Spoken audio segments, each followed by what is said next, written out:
विकास दिव्य कीर्ति पर एक मूवी बनाए। के साथ डॉक्टर विकास, आपका हंसराज कॉलेज में बहुत बहुत अभिनंदन। ईश्वर आपको इसी तरह से हमेशा उत्साह दे, आपको ऊर्जा दे और आप हंसराज कॉलेज में इसी तरह से आते रहें। बहुत बहुत धन्यवाद। नमस्ते। आपने विकास सर को कई बार यूपीएससी पे चर्चा करते देखा होगा, सुना होगा, किंतु आज का विषय थोड़ा अलग है। हमें अपने पिछले कल को भूलकर एक बेहतर भविष्य की ओर आगे बढ़ना चाहिए। मैं विकास सर को इस मंच पर आमंत्रित करना चाहूँगी कि वो इस कथित विषय पर अपने विचार प्रदर्शित करें और हमारा मार्गदर्शन करें। सबसे पहले मैं अपनी वरिष्ठ साथी रमा जी को धन्यवाद करूँगा। जब मैं विद्यार्थी था तो इस कॉलेज में अक्सर आता था, तब वो यहाँ नई नई प्राध्यापिका बनी थी। मैं डिबेटिंग कंपटीशन के लिए आता था, वो जज होती थी। इनसे प्राइज़ देना बहुत मुश्किल था, लेकिन हमने हार मानी नहीं और एक आध बार प्राइज़ जीत भी लिया उनके हाथों से। अब वो हमारी वरिष्ठ साथी हैं। करीब 30 साल से हम लोग परिचित हैं। मतलब मैं तो परिचित हूँ, वो तो ध्यान नहीं रखती होंगी, लेकिन मैं तो शुरू से ध्यान रखता हूँ। दूसरा शुक्रिया इस उड़ान सोसाइटी का। मैं जब पिछली बार आया था, समय की थोड़ी सी कमी रहती है, तो जब मुझे पता लगा कि हंसराज कॉलेज से 2 सोसाइटीज़ एक साथ अप्रोच कर रही है, तो मैंने दोनों बच्चों को एक साथ बुलाया एक बार अपने पास। पलक भी थी उसमें, और मैंने दोनों से निवेदन किया कि भाई एक ही बार कर लो, एक ही प्रोग्राम के पीछे दोनों बैनर लगा देना, मैं एक बार आके दोनों काम कर लूँगा। पर इन दोनों में वहाँ पर ठीक ठाक जोर आजमाइश हुई और अंत में तय हुआ कि 2 ही बार आना होगा। 6 महीने पहले आया था, निष्ठा सोसाइटी का गवर्नेंस पे एक सेमिनार था शायद। इनको हम सोच रहे थे कि टाल मटोल करके मैनेज कर लेंगे। हमने काफ़ी कोशिश की, हमारी टीम ने काफ़ी बहाने लगाए कि सर बिज़ी हैं, भारत के बाहर हैं, दुनिया के बाहर। खूब हमने कहा। हमें लगा कि अंत में हार के गिव अप कर देंगी या लेट गो कर देंगी, कुछ तो करेंगी। पर ये नहीं मानी। इन्होंने मुझे मैसेज किए, कभी कभी लगभग हार्श होती हुई लैंग्वेज में मैसेज किया कि सर आपने वायदा किया था, कैसे पीछे हट सकते हैं। तो फिर ये हुआ कि ठीक है, आना तो है ही। अंततः आज का दिन तय हुआ। फिर टॉपिक्स की बात हुई तो इनका निवेदन था कि बस मोटिवेशन पे कुछ भी बोल दीजिए आप। तो मैंने कहा भाई मैं मोटिवेशनल स्पीकर नहीं हूँ, मुझे वो सब नहीं आता है, आप मुझे वो टॉपिक देंगे तो शायद मैं बात कर पाऊँगा। तो फिर इन्होंने कुछ टॉपिक्स भेजे 4-5 कि आप इनमें से कोई भी एक चुन लीजिए। मुझे उनमें से जो सबसे ठीक लगा आप लोगों की उम्र को देखते हुए, वो था the art of letting go. Right, the art of letting go. Letting go आपकी पीढ़ी का बड़ा प्रसिद्ध शब्द है। हमारी पीढ़ी में तो वो नहीं होता था। हम तो उस पीढ़ी के, उस क्षेत्र के लोग हैं। मैं हरियाणा से हूँ। पंजाब का असर हम पे रहा है ठीक ठाक। हिंदी भाषी हम लोग रहे हैं। अंग्रेज़ी हालांकि मैं बोल लेता हूँ, कोई चिंता की बात नहीं है, लेकिन हिंदी ही मेरी आत्मा की भाषा है। तो जब मैंने सोचा कि लेटिंग गो, मैंने टीम से पूछा क्या होता है लेटिंग गो। तो हमारी टीम में कुछ यंग लोग हैं, उन्होंने बताया कि सर ये बहुत महत्वपूर्ण चीज़ है, आप लोग नहीं समझेंगे, हमारी पीढ़ी के लोग समझते हैं इस चीज़ को। लेट गो का मतलब होता है कि छोड़ो, जाने दो। तो मैंने कहा अच्छा, ये तो हमारी पीढ़ी में भी होता था। हम इसके लिए शब्द कुछ और बोलते थे, जैसे मैनू की, तैनू की, छड्डो यार, अरे मटिया दो, अरे भाड़ में जाए, अरे देखा जाएगा, अरे देख लाएंगे। तो हिंदी हो, पंजाबी हो, हरियाणवी हो, बिहार में अरे मटिया दो, तो वहाँ मटिया दो बोल देते हैं। इसलिए अंग्रेजी भाषा में एक मुहावरा आ जाने से ऐसा थोड़ा है कि भारत के लोग उसके बिना काम चला रहे थे। यहाँ भी काम चल ही रहा था लंबे समय से। तो फिर मैंने कहा ये टॉपिक ठीक है, और जिस उम्र के बच्चों को एड्रेस करना है, उस उम्र के बच्चे अक्सर इमोशनल टर्मोइल में रहते होंगे। यही उम्र है जब दिल लगता है, टूटता है, और करियर बनेगा नहीं बनेगा, फेलियर्स मिलते हैं। तो जिस उम्र में इमोशन सबसे ज़्यादा उठापटक करते हैं, उछल कूद मचाते हैं, एंग्जाइटी, डिप्रेशन, ये सब होता है, उस उम्र के बच्चों से बात करने के लिए सबसे मौजूद टॉपिक मुझे यही लगा, सबसे अच्छा टॉपिक यही लगा कि हम इसी पर बात करते हैं। मैं पहले डिस्क्लेमर्स लगा दूं, मैं मनोविज्ञान का अध्यापक नहीं हूं। मैंने साइकोलॉजी में ना एमए किया है, ना एमफिल, ना पीएचडी किया है, ना मैं मोटिवेशनल चीज़ें करने का कोई सर्टिफाइड अध्यापक हूं। मैं तो अपने जीवन के अनुभवों से, साहित्य से, दर्शन से, कानून से, पढ़ते पढ़ते जो मैंने सीखा, और बाकी उस सबसे ज़्यादा सीखा 50 साल के जीवन में, जिसमें से 25 साल का जीवन अध्यापन में और अपना उद्यम करने में खर्च हुआ। अनुभवों से बड़ा कोई गुरु नहीं होता, तो मैं अनुभवों से सीख के बातें करना पसंद करता हूँ। हालांकि हंसराज कॉलेज का खौफ इतना ज़्यादा होता है कि जब मुझे पता लगा कि मेरा टाइम फिक्स हो गया आने का, मैंने अपनी टीम से कहा कि यार लेटिंग गो भी कोई किताब है तो देखो मैं देख तो लूँ क्या होता है। तो 2 किताबें उन्होंने भेजी, बड़े भारी भरकम अंग्रेजी ऑथर्स की थी। तो मैंने 4-5 दिन पहले पढ़ना शुरू किया। 5-10 मिनट पढ़ के मुझे लगा कि उससे बात बनेगी नहीं, वो अलग ही टाइप की बातें थी, बड़ी थ्योरेटिकल सी बातें। तो मैंने कहा क्या थियरी में क्या रखा है, हम बच्चों से बच्चों की ज़ुबान में बात करेंगे, उसका मज़ा ज़्यादा है, क्यों थियरी में जाए। तो मैं जो कुछ भी अगले 1 आध घंटे में, मतलब 1 घंटा की, आधा घंटा की, 1.5 घंटा, वो मैं आपके चेहरे से अंदाज़ा लगा लूँगा। आप केवल चेहरे पे भाव ऐसे ले आइएगा कितना आप सुनना चाह रहे हैं। मैं तो अभ्यस्त हूँ, मैं 8 घंटे बिना ब्रेक के पढ़ाता हूँ जनरली, तो मैं तो अभ्यस्त हूँ सुबह से रात तक पढ़ाने के लिए। आप अपना देख लीजिए कितना आप सुनने की हालत में है। और ऐसा ना हो कि मैं अपनी स्पीच सुनने के लिए मोटिवेट करूँगा आपको, वो मैं नहीं करूँगा, है ना। उससे अच्छा, उससे बेहतर ये है कि हम बीच में छोड़ देंगे। और मैं आपकी उम्र का भी ध्यान रखूँगा, छोटे छोटे बच्चे हैं, इतना टॉर्चर ठीक नहीं है, तो ध्यान रखेंगे। पर मेरा ख्याल है कि आपको मज़ा आएगा, क्योंकि आपकी उम्र से जुड़ी बातें हैं, आपको अच्छा लगेगा। मैं सबसे पहले 2 शब्दों में अंतर स्पष्ट करना चाहता हूँ। एक शब्द है गिव अप करना, एक है लेट गो करना। कभी कभी लगता है कि दोनों बातें एक जैसी हैं, पर दोनों बातें एक जैसी हैं नहीं। गिव अप करने का मतलब होता है हार मान लेना। मसलन आप कुछ कोशिश कर रहे हैं, जैसे मैं इसी एग्जांपल से बात करता हूँ। पलक ने कोशिश की कि मैं यहाँ पर आ जाऊँ, कोशिश की।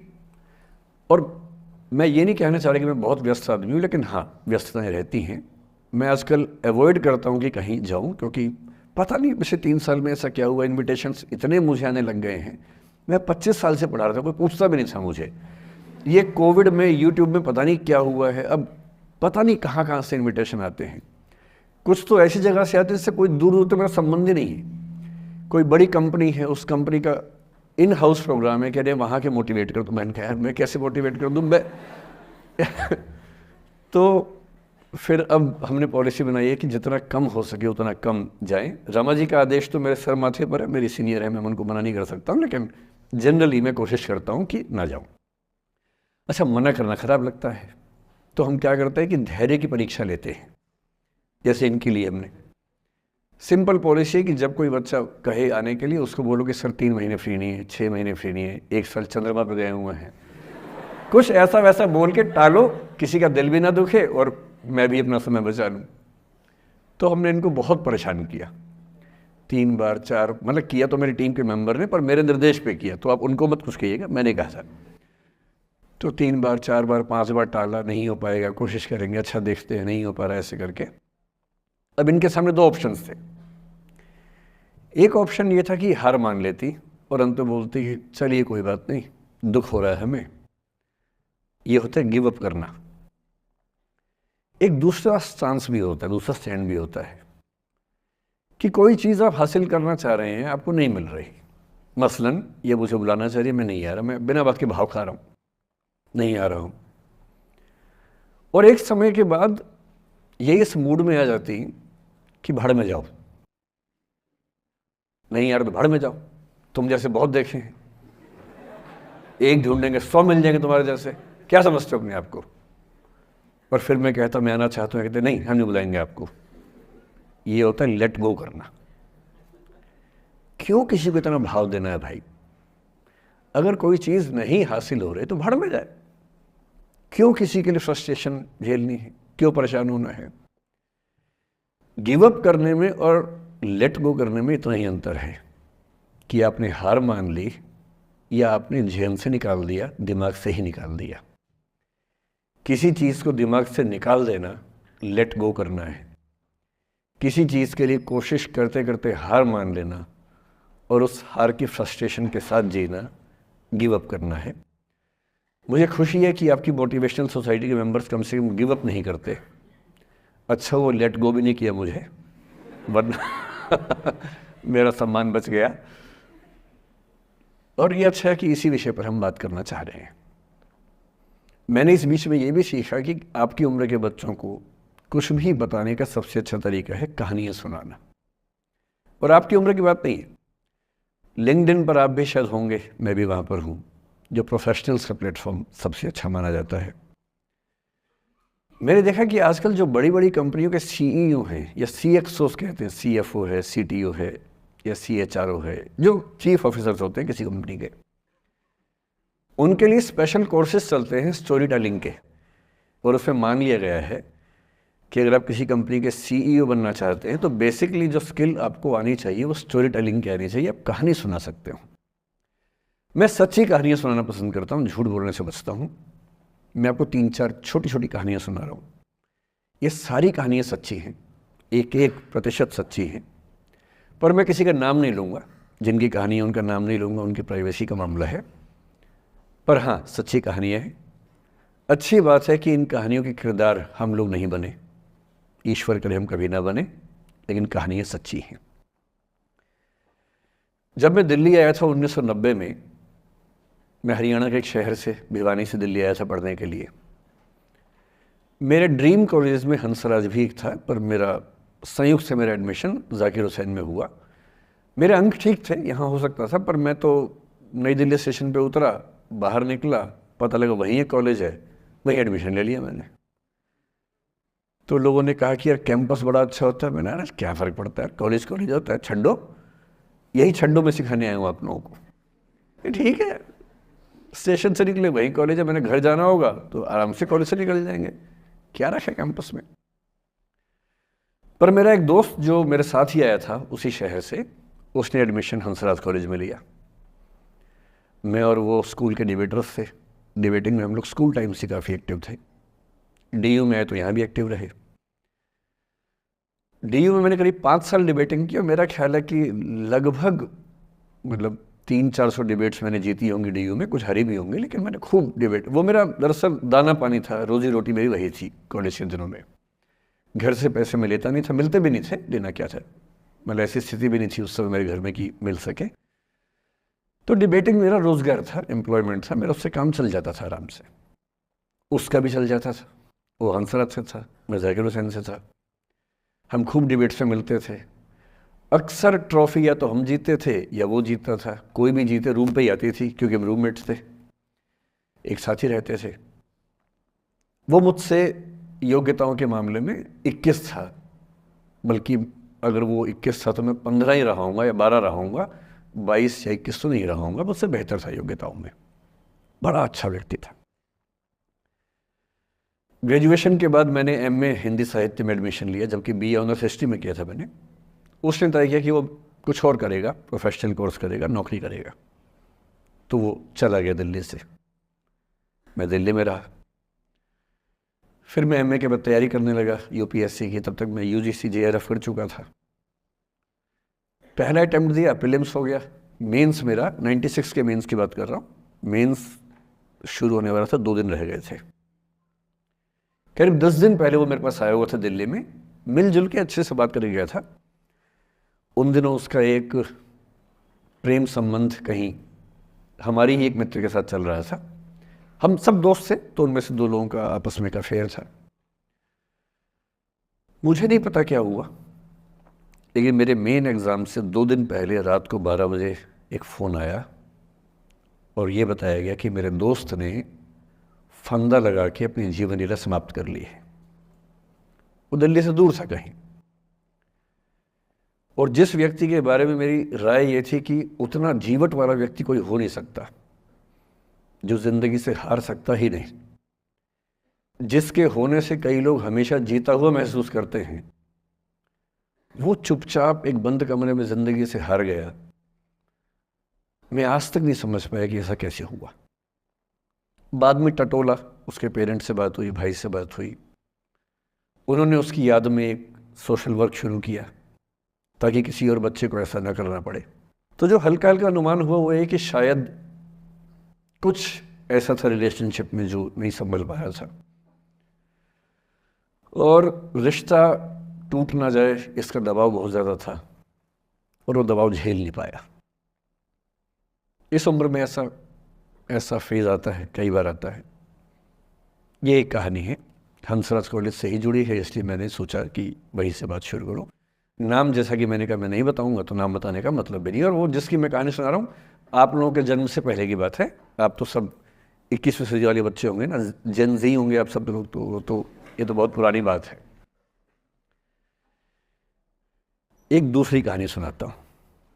मैं आपको 2-3 कहानियाँ सुनाऊंगा, फिर उन सबका सार निकाल लेंगे एक साथ हम लोग। दूसरी कहानी ये है कि जब मेरा सिलेक्शन हो गया 97 में, मतलब 96 अटेम्प्ट में पहली बार में मेरा सिलेक्शन हो गया था, मैं एक्सटेंशन लेके तैयारी कर रहा था और DU में मैं पढ़ा भी रहा था उस समय। तब मैं शायद DAV कॉलेज में था या अग्रसेन को, मैं 2 जगह पढ़ा है DU में, तो उनमें से किसी कॉलेज में पढ़ा रहा था उस समय में। तो उस समय एक लाइब्रेरी है कैंपस में ही, सेंट्रल रेफरेंस लाइब्रेरी, आप जानते होंगे, CRL बोलते हैं, जो विवेकानंद जी की स्टैचू है उसके सामने ही वो लाइब्रेरी है। उस लाइब्रेरी में नीचे सब बैठ के पढ़ते हैं और टॉप फ्लोर पे रिसर्च फ्लोर है जहाँ MPhil PhD वाले बच्चे पढ़ते हैं। मैं उस समय शायद PhD कर रहा था या MPhil खत्म हुई थी, वहीं बैठता था, पढ़ता था रोज़। कई दोस्त पढ़ते थे हम लोग वहाँ। हम सुबह 8 बजे लाइब्रेरी खुलते ही वहाँ घुसते थे, रात को 1 बजे निकलते थे लाइब्रेरी बंद होने के समय। तो वहाँ एक छत थी, छत पे छोटी सी कैंटीन थी जहाँ हम लोग जब जब बोर होते थे दिन में 3-4 बार जाके चाय पीते थे। चाय पी ली, बिस्किट खा लिया, थोड़ी गप्पे मार ली, वो सब वहाँ करते थे। तो वहाँ मेरे बहुत सारे दोस्त थे, उनमें से कई लोग अब बहुत सीनियर सिविल सर्वेंट्स हैं, कुछ लोग प्रोफेसर्स हैं DU में। 2 बच्चे थे मुझसे जूनियर, 3-4 साल जूनियर थे, बड़े प्यारे बच्चे थे। मुझे उस समय तक पढ़ाई लिखाई का शौक अच्छा खासा हो गया था, तो वो रोज़ मेरे साथ बैठते थे केवल बात करने के लिए। किसी मुद्दे पर बहस करनी है तो बहस होती थी, समझते थे। फिर मुझे पता लगा कि वो दोनों रिलेशनशिप में हैं, रिश्ते में हैं, दोनों ने शादी भी कर ली। उनकी योजना DU में पढ़ाने की थी या सिविल सर्विस की भी थी, शायद पता नहीं। मेरा इंटरेक्शन बहुत ज़्यादा उसके बाद रहा नहीं उनसे, क्योंकि मैं सर्विस में चला गया था। इतने जिज्ञासु बच्चे थे दोनों, इतने जिज्ञासु कि उनसे मिलकर तबीयत खुश हो जाती थी, कि हर चीज़ जानने का मन करता था उनका, हर विषय पढ़ने का मन करता था। एकदम जीवन से भरे हुए बच्चे, आंखों में चमक ऐसे। फिर दोनों की शादी हुई तो मैं शादी में जा नहीं पाया, क्योंकि मेरा रिश्ता सिर्फ लाइब्रेरी में 1 घंटा गप मारने वाला था, उससे ज़्यादा था नहीं रिश्ता उनके साथ। फिर सुनता रहता था कि मैं सब बढ़िया चल रहे, पढ़ाई कर रहे हैं, तैयारी कर रहे हैं। इंटरकास्ट मैरिज की उन लोगों ने, खूब हंगामा हुआ, दोनों घर में तलवारें खिंच गई, किसी तरह से तलवारें संभाली गई, मैनेज हुआ, दोनों साथ रहने लगे।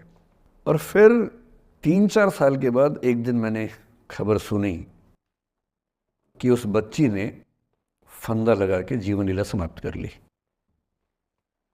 ये बात भी दिल्ली विश्वविद्यालय की है, उस दौर के सब लोग इस कहानी को जानते हैं। मेरे ख्याल से ये दोनों कहानी आपकी प्रिंसिपल मैडम जानती होंगी, नहीं ध्यान कर पाएंगे तो मैं उनको जैसे नाम बोलूँगा अकेले में वो तुरंत समझ जाएंगे मैं किसकी बात कर रहा हूँ। मैं आज तक नहीं समझ पाया कि ऐसा क्या हुआ होगा। तो बाद में अनुमान जो हुआ वो ये, इंटरकास्ट मैरिज, परिवार का दबाव, समाज का दबाव, आपस के दबाव, टॉक्सिक रिलेशनशिप, अंत में उस दबाव को न झेल पाना और जीवन समाप्त कर देना, ये हुआ। ये 2 घटनाएं हैं। एक तीसरी घटना ये है कि दिल्ली में आज से 25 साल पहले घटना घटी। आप लोग तब बस पैदा हुए होंगे, घुटनों में चल रहे होंगे, या उससे 5-7 साल पहले की बात रही होगी। ये घटना दिल्ली के सब सीनियर लोग जानते हैं, जिनकी उम्र 35-40 साल है वो सब जानते हैं इस घटना को। मोबाइल फ़ोन में वीडियो नया नया आया था उस समय। अब तो आपके हर फ़ोन में वीडियो है, अब तो सामने भी है, ताकि आप वैसा वाला मुंह बना के सेल्फी खिंचवा सके। पाउट बोलते हैं ना, मैं उसको देसी भाषा में सूअर जैसा मुंह बोलता हूँ। और वैसा ही बनता भी है, क्यूट क्यूट सा सुअर जैसा मुंह बना के लोग सेल्फी खिंचवाते हैं, उसको बोलते हैं पाउट। तब तो कैमरा फोन में पहली बार आया था, तब लोग अभ्यस्त नहीं थे। अब जैसे आप लोग कितने अभ्यस्त होंगे, हम भी होने लग गए अब तो। अब हम किसी से बात करते हैं तो हम ये एज्यूम करके चलते हैं कि उसने फ़ोन में कुछ ना कुछ ऑन कर रखा होगा, या तो आवाज़ रिकॉर्ड करेगा या वीडियो बनाएगा। तुम कितने केयरफुल होकर बोलते हैं, कितने कॉन्शियस रहते हैं। और सर्विलांस सोसाइटी की सबसे बुरी बात यह है कि हम हमेशा चौकन्ने रहते हैं, हम सहज हो ही नहीं पाते। सहज रूप से दो लोग बात कर लें, हो ही नहीं पाता। तो मैं तो अपने ऑफिस में कई बार ऐसा करता हूँ, जब हम 3-4 लोग बैठते हैं इनफॉर्मल बातचीत के लिए, हम सब अपना अपना फ़ोन कमरे के बाहर छोड़ के आ जाते हैं, फिर 2 घंटे बात करते हैं, इस भय से मुक्त होके कि कहीं कोई रिकॉर्ड तो नहीं कर रहा। ये हालत है आज की। उस ज़माने में तो फ़ोन थे।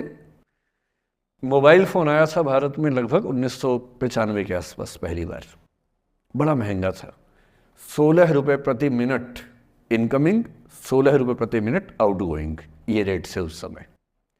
और फ़ोन वो थे जिनसे आप कील भी ठोक सकते हैं, वैसे वाले फ़ोन थे, बटन वाले फ़ोन थे। नोकिया एक कंपनी थी, उसके फ़ोन हुआ करते थे। उसके 4-5 साल के बाद क्या हुआ, पहली बार किसी कंपनी ने फ़ोन में कैमरा लगा दिया। ये बात उस समय के लोग नहीं समझते थे। जब भी नई तकनीक आती है उसको समझने में टाइम लगता है। जो पहले समझते हैं फ़ायदा उठा लेते हैं, जो थोड़ा लेट समझते हैं वो उसका नुकसान उठाते हैं। उस समय दिल्ली के एक प्रसिद्ध स्कूल में 11वीं-12वीं क्लास के 2 बच्चों में आपस में कोई रिलेशनशिप रही होगी। वो दोनों किसी ऐसी सिचुएशन में थे जो सिचुएशन बहुत ही प्राइवेट किस्म की थी, बहुत निजी किस्म की थी, जिसको पब्लिक नहीं कर सकते। कुछ फिजिकल रिलेशनशिप जैसा मामला था। उस दुष्ट लड़के ने लड़कों के इतिहास को कलंकित, लड़कों का इतिहास वैसे भी कलंकित ज़्यादा है, उसे और कलंकित करते हुए उस पूरे सिचुएशन का वीडियो बना लिया। ऐसे मामलों में दुर्भाग्य है, मैं लड़का हूं इसलिए लड़के पवित्र थोड़ा ना हो जाएंगे। लड़का है, इतिहास कलंकित तो है, उसका वीडियो बना लिया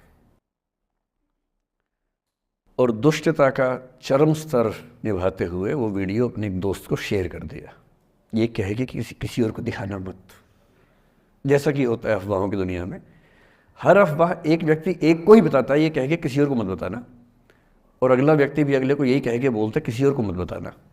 और इस तरह से पूरे शहर को खबर होती है और सबको लगता है कि सिर्फ मुझे पता है। वो वीडियो फैल गया। नए नए फ़ोन आए थे, पर वो फ़ोन कम लोगों के पास थे, कैमरे वाले फ़ोन। तो फ़ोन से कितना फैलता, ज़्यादा नहीं फैला।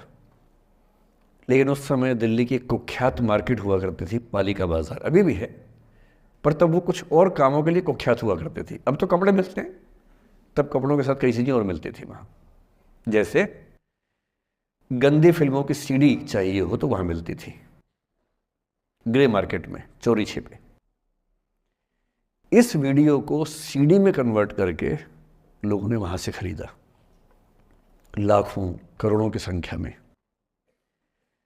नए नए टेलीविज़न चैनल प्राइवेट आए थे, और प्राइवेट टीवी चैनल को खबरों की भूख इतनी होती है कि वो खबर के लिए जान दे सकता है और जान ले भी सकता है किसी की। 24 घंटे इस खबर पे, इस चीज़ पर खबरें चल रही थी सारे चैनल्स में कि ये वो लड़का है जिसने ऐसा किया, ये वो लड़की है, ये वो स्कूल है, इस स्कूल की प्रिंसिपल से बात करेंगे, इससे बात करेंगे। वो जो बच्ची थी जिसकी इसमें कोई गलती नहीं थी, सिवाय इसके कि वो किसी एक लड़के से प्रेम करती थी, जो कि उस उम्र में बच्चे कर बैठते हैं। इसके लिए बहुत चिल्लपौनी मचानी चाहिए। बच्चों को आप हर बात पे अपराधी नहीं मान सकते। उस बच्चे की गलती सिर्फ इतनी थी कि उसने अपने दोस्त पे भरोसा किया, जो भरोसे के लायक था नहीं।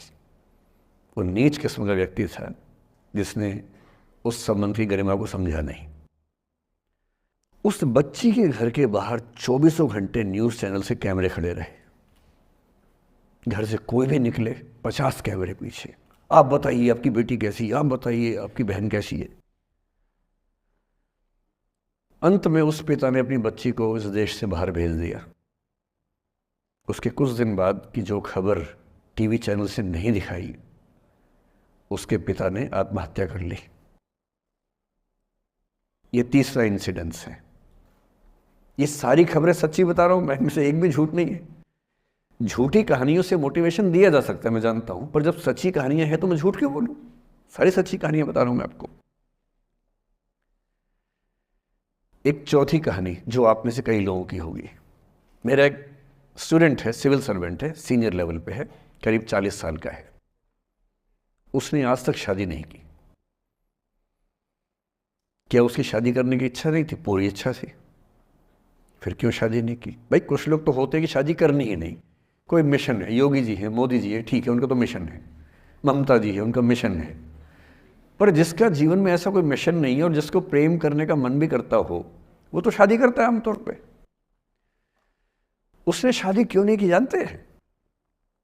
जब वो 25-26 की उम्र में था, जब वो मेरा विद्यार्थी भी था, एक दिन मेरे पास आके बोला कि सर एक बात करना चाहता हूँ। मुझसे मेरे स्टूडेंट्स ऐसी बातें खूब करते हैं पर्सनली आके, अब तो मैं टाइम कम दे पाता हूँ, पहले तो ये सब होता रहता था क्लास के अलावा। एकदम रोता हुआ आया, आंखों में आंसू भरे हुए बहुत सारे। अरे क्या हो गया भाई?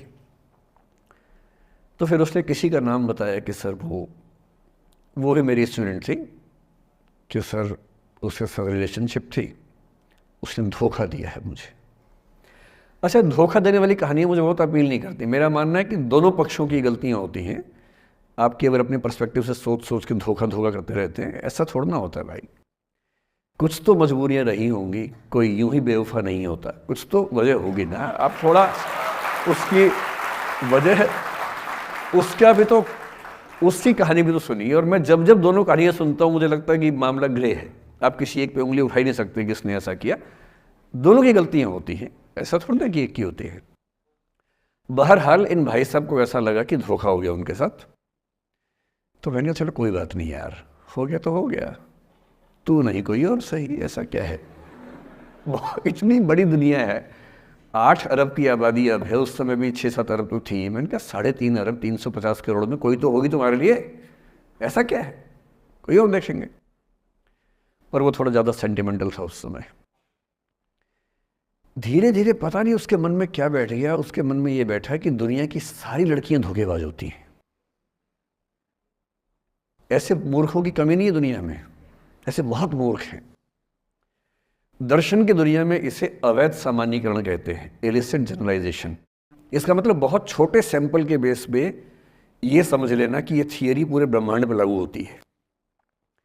एक लड़की ने धोखा दिया, मान लीजिए धोखा दिया, धोखा इसने दिया कि उसने दिया कि किसी ने दिया, जो भी कहानी हो, एक सैंपल से ये मान लेना कि सब ऐसे होते हैं।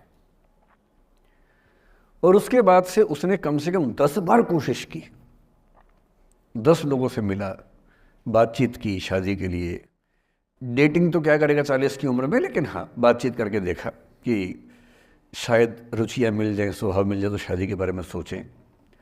हर बार 3-4-5 मीटिंग के बाद वापस हट जाता है। अब तो मैंने पूछना बंद कर दिया है। जब तक मैं पूछता था, बोलता था कि सर 3-4 मीटिंग के बाद लगता है कि ये भी वैसी ही है। मैंने कहा भूल जाओ भाई, उससे भूल जाओ, बात खत्म हो गई। उसके बच्चे घूम रहे हैं आजकल स्कूल में, अब तुम कम से कम शादी तो कर लो। वो भाई साहब आज तक अकेले हैं और अब तो बाज़ार में मूल्य भी कम हो गया उनका, अब विकल्प भी ज़्यादा नहीं मिलते हैं। अब जो विकल्प मिल रहे हैं वहाँ उसकी रुचि और कम हो गई है। तो पूरी संभावना है कि वो जीवन अकेले ही गुजरेगा अब उसका।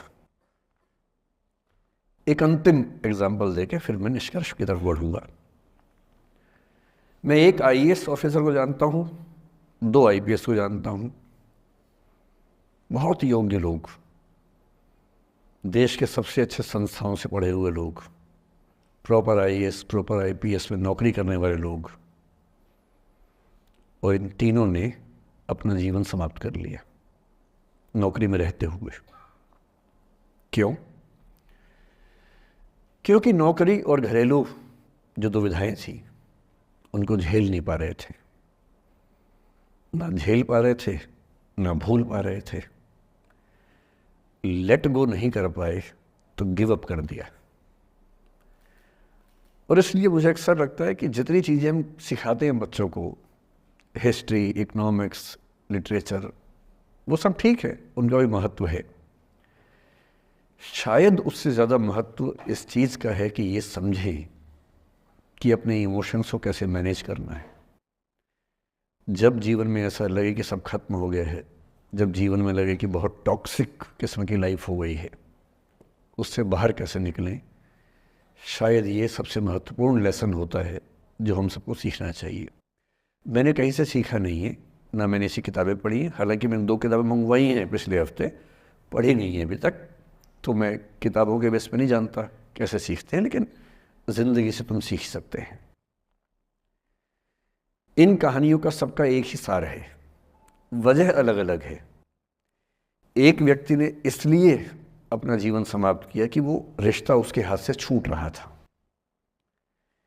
एक ने इसलिए जीवन समाप्त किया कि रिश्ता बन गया था, पर समाज के दबाव, घर के दबाव मैनेज नहीं कर पाए। एक ने ज़िंदगी भर शादी नहीं की सिर्फ इसलिए कि वो पुरानी यादों को भूल नहीं पाया। अरे एक बार गलती हो गई तो हो गई, आगे तो संभावना जीवन में है भाई, क्यों इतना हावी रखने उसी से दिमाग के ऊपर। कुछ लोग देश की सबसे अच्छी नौकरी में होकर हर पैमाने पर सफलता की हर कसौटी पे खरा उतरने के बाद जीवन नहीं बचा पाए, क्योंकि दूसरों की नज़र में आप बहुत सफल हो जाए, अपनी नज़र में शून्य हो, तो फिर जीवन कैसे बने, जीवन कैसे बचे। इन सारी कहानियों का मूल भाव एक ही है। अगर आप खुद को हैंडल नहीं कर सकते तो दुनिया को क्या हैंडल करेंगे। दुनिया को हैंडल करने से पहले खुद को हैंडल करना सीखना पड़ता है, और उसका सबसे आसान जो रामबाण उपाय है उसको बोलते हैं द आर्ट ऑफ लेटिंग गो, जाने दो। वो अफसाना जिसे अंजाम तक लाना ना हो मुमकिन, उसे एक खूबसूरत मोड़ देकर छोड़ना अच्छा। साहिर ने लिखा, प्रेम की दुनिया के बारे में साहिर से अच्छा कौन लिखेगा। तारुफ समझते हैं, तारुफ मतलब परिचय, इंट्रोडक्शन। कहते तारुफ रोग बन जाए तो उसको भूलना बेहतर। अरे परिचय हुआ किसी से, आपकी भाषा में इंट्रो हुआ, यही बोलते हो ना आप लोग, इंट्रो हो गया, इंट्रो हुआ, दोस्ती हुई, बाद में लगा रहे यार ये तो ऊट पटांग आदमी है या ऊट पटांग लड़की है, छोड़ो फिर, ऐसा क्या लोड लेना है। तारुफ रोग बन जाए तो उसको भूलना बेहतर, ताल्लुक बोझ बन जाए तो उसको तोड़ना अच्छा। वो अफसाना जिसे अंजाम तक लाना ना हो मुमकिन, उसे एक खूबसूरत मोड़ देकर छोड़ना अच्छा। बस करना यह है कि खूबसूरत मोड़ देकर छोड़ना है, हाथ में तेजाब की बोतल लेके नहीं। और आज की पीढ़ी का ये समझना बहुत ज़रूरी है कि छोड़ना भी अच्छे तरीके से हो सकता है। तो मैं उस बात पर आऊँ उससे पहले थोड़ा संक्षेप में समझा दूँ। मुझसे कुछ बच्चों ने पूछा इस बीच में कि जितना आसानी से आप बोल रहे हैं, क्या सच में इतना आसान होता है? कैसे छोड़ें उन चीज़ों को जो मन पर हावी हैं, उन इमोशंस के टर्मोइल को, उन इमोशंस की इंटेंसिटी को कैसे मैनेज करें? क्या सच में इतना आसान होता है? आसान तो नहीं होता है। मेरी उम्र में आसान है, आपकी उम्र में आसान नहीं होता है। मेरी उम्र में क्यों आसान है? क्योंकि ये सारा खेल हार्मोन्स का है, ये सारा खेल केमिस्ट्री का है। हम सब दरअसल बहुत सारे केमिकल्स, जिनमें से कुछ का नाम हार्मोन्स हैं, उन केमिकल्स और हार्मोन्स के बहुत सारे इंटरेक्शंस के रिजल्ट हैं। इसलिए जब कोई बच्चा जैसे छोटे बच्चे हमेशा उछलते रहते हैं, पेरेंट्स थके रहते हैं, ये इन सभी केमिस्ट्री का परिणाम है, शौक का मामला नहीं है। आपकी उम्र जो होती है, किशोरावस्था और युवावस्था की शुरुआती उम्र, मैं मान के चल रहा हूँ कि आप सब लोग 17 से 22-23 के बीच के लोग हैं, बच्चे हैं। कुछ तो अभी शादी भी नहीं कर सकते होंगे, वो वाले होंगे ना। लड़के तो नहीं कर सकते होंगे भी, 21 के कहाँ हुए होंगे, तो वो वाली उम्र आप लोगों की है। इस उम्र में इमोशंस का टर्मोइल, इस उम्र में इमोशंस का बिखराव इतना ज़्यादा होता है कि संभालना बड़ा मुश्किल होता है। जैसे जैसे आप मैच्योर होंगे, बड़े होंगे, बूढ़े होंगे, बूढ़े और मैच्योर काफ़ी हद तक समानार्थक शब्द होते हैं। बूढ़ा आदमी आमतौर पर मैच्योर हो ही जाता है, और जो मैच्योर हो जाता है उसको लोग बुढ़ा ही बोलते हैं, चाहे वो दोस्त हो आपका। तो मैच्योर होने के बाद मैच्योरिटी के कई लक्षण हैं, 10-20 लक्षण, उनमें से एक ये है कि आपके इमोशंस में इंटेंसिटी उतनी नहीं रह जाती जितनी बचपन में होती है। मसलन कोई आपका दोस्त आपसे कुछ खराब कह दे, आप 3-4 घंटे बेचैन रहेंगे, बार बार मैसेज टाइप करेंगे, फिर डिलीट करेंगे, फिर टाइप डिलीट, वो भी टाइप डिलीट चल रहा है। एक दिन हो गया बात हुए, ना वो पढ़ पा रहे हैं ना आप पढ़ पा रहे हैं, बेचैनी चरम पे है। अब इतना ही मामला है, नाक का सवाल है कि पहले कौन झुकेगा।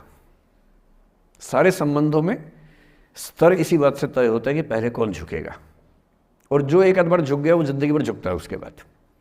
इससे लोग शुरू में बहुत केयरफुल होते हैं कि झुकना नहीं है। 3-4 ज्ञानी पीछे बैठे ही होते हैं कि नहीं झुकना नहीं है, वो झुकेगा, वो झुकेगी, तू क्यों झुकेगा। इन ज्ञानियों से बचना बहुत ज़रूरी है, ज़िंदगी जहर बना देंगे आपकी। अब दोनों ईगो फाइट कर रहे हैं कि पंजा किसका गिरेगा, इस पर फाइट चल रही है। 2 दिन हो गए, 3 दिन हो गए, उसके बाद एक आध आदमी पिघल जाता है, उसको लगता है भाड़ में जाए यार, बात ही नहीं हो पा रही, तुम ईगो कर रहे हो। फिर वो फ़ोन मिलाता है, ये भी फ़ोन की इंतज़ार में 3 दिन से सो भी नहीं रहा बेचारा, हीरो बेशक बन ले पर बेचैन तो भाई। खटाक से फ़ोन उठता है, अब दोनों कान में फ़ोन लगा के रखिए, कोई नहीं बोल रहा, चुप।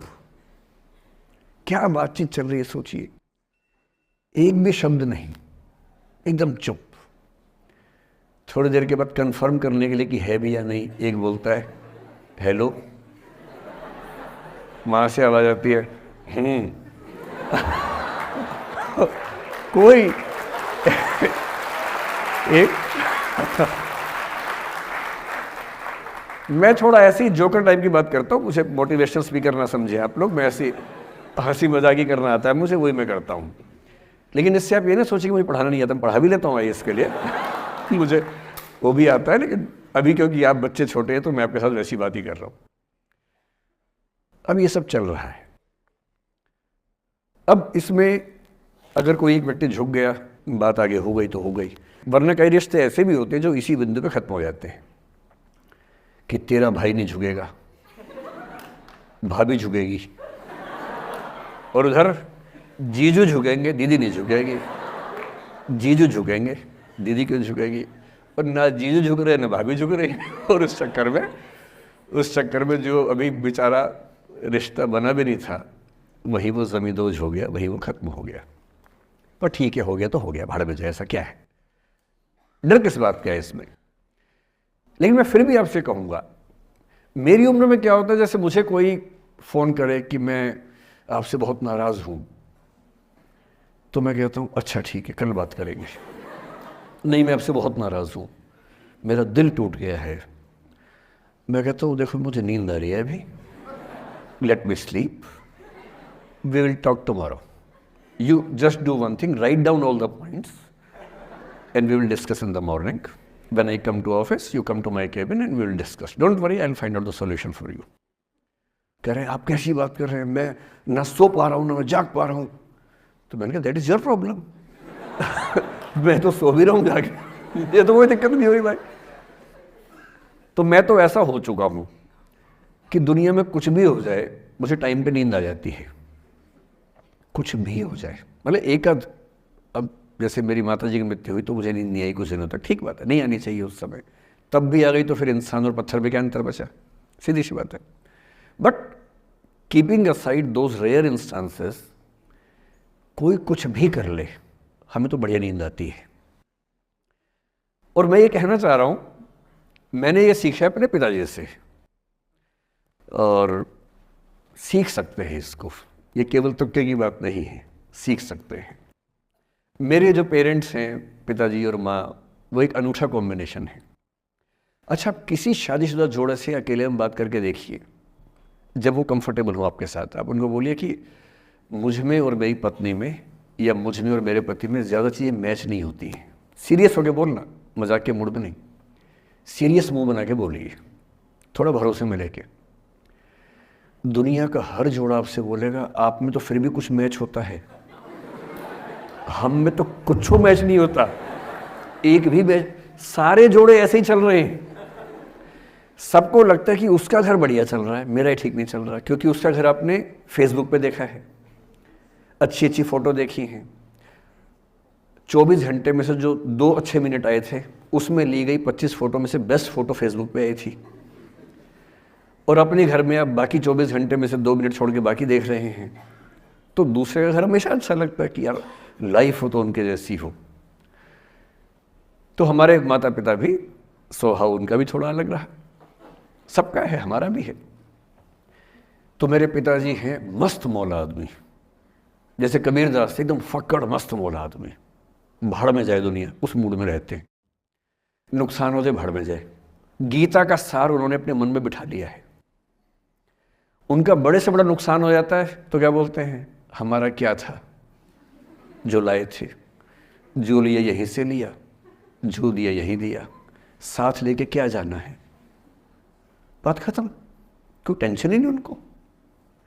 और बाकी सब लोग टेंशन में कि अब क्या करें, ये हो गया वो हो गया, कैसे मैनेज करें।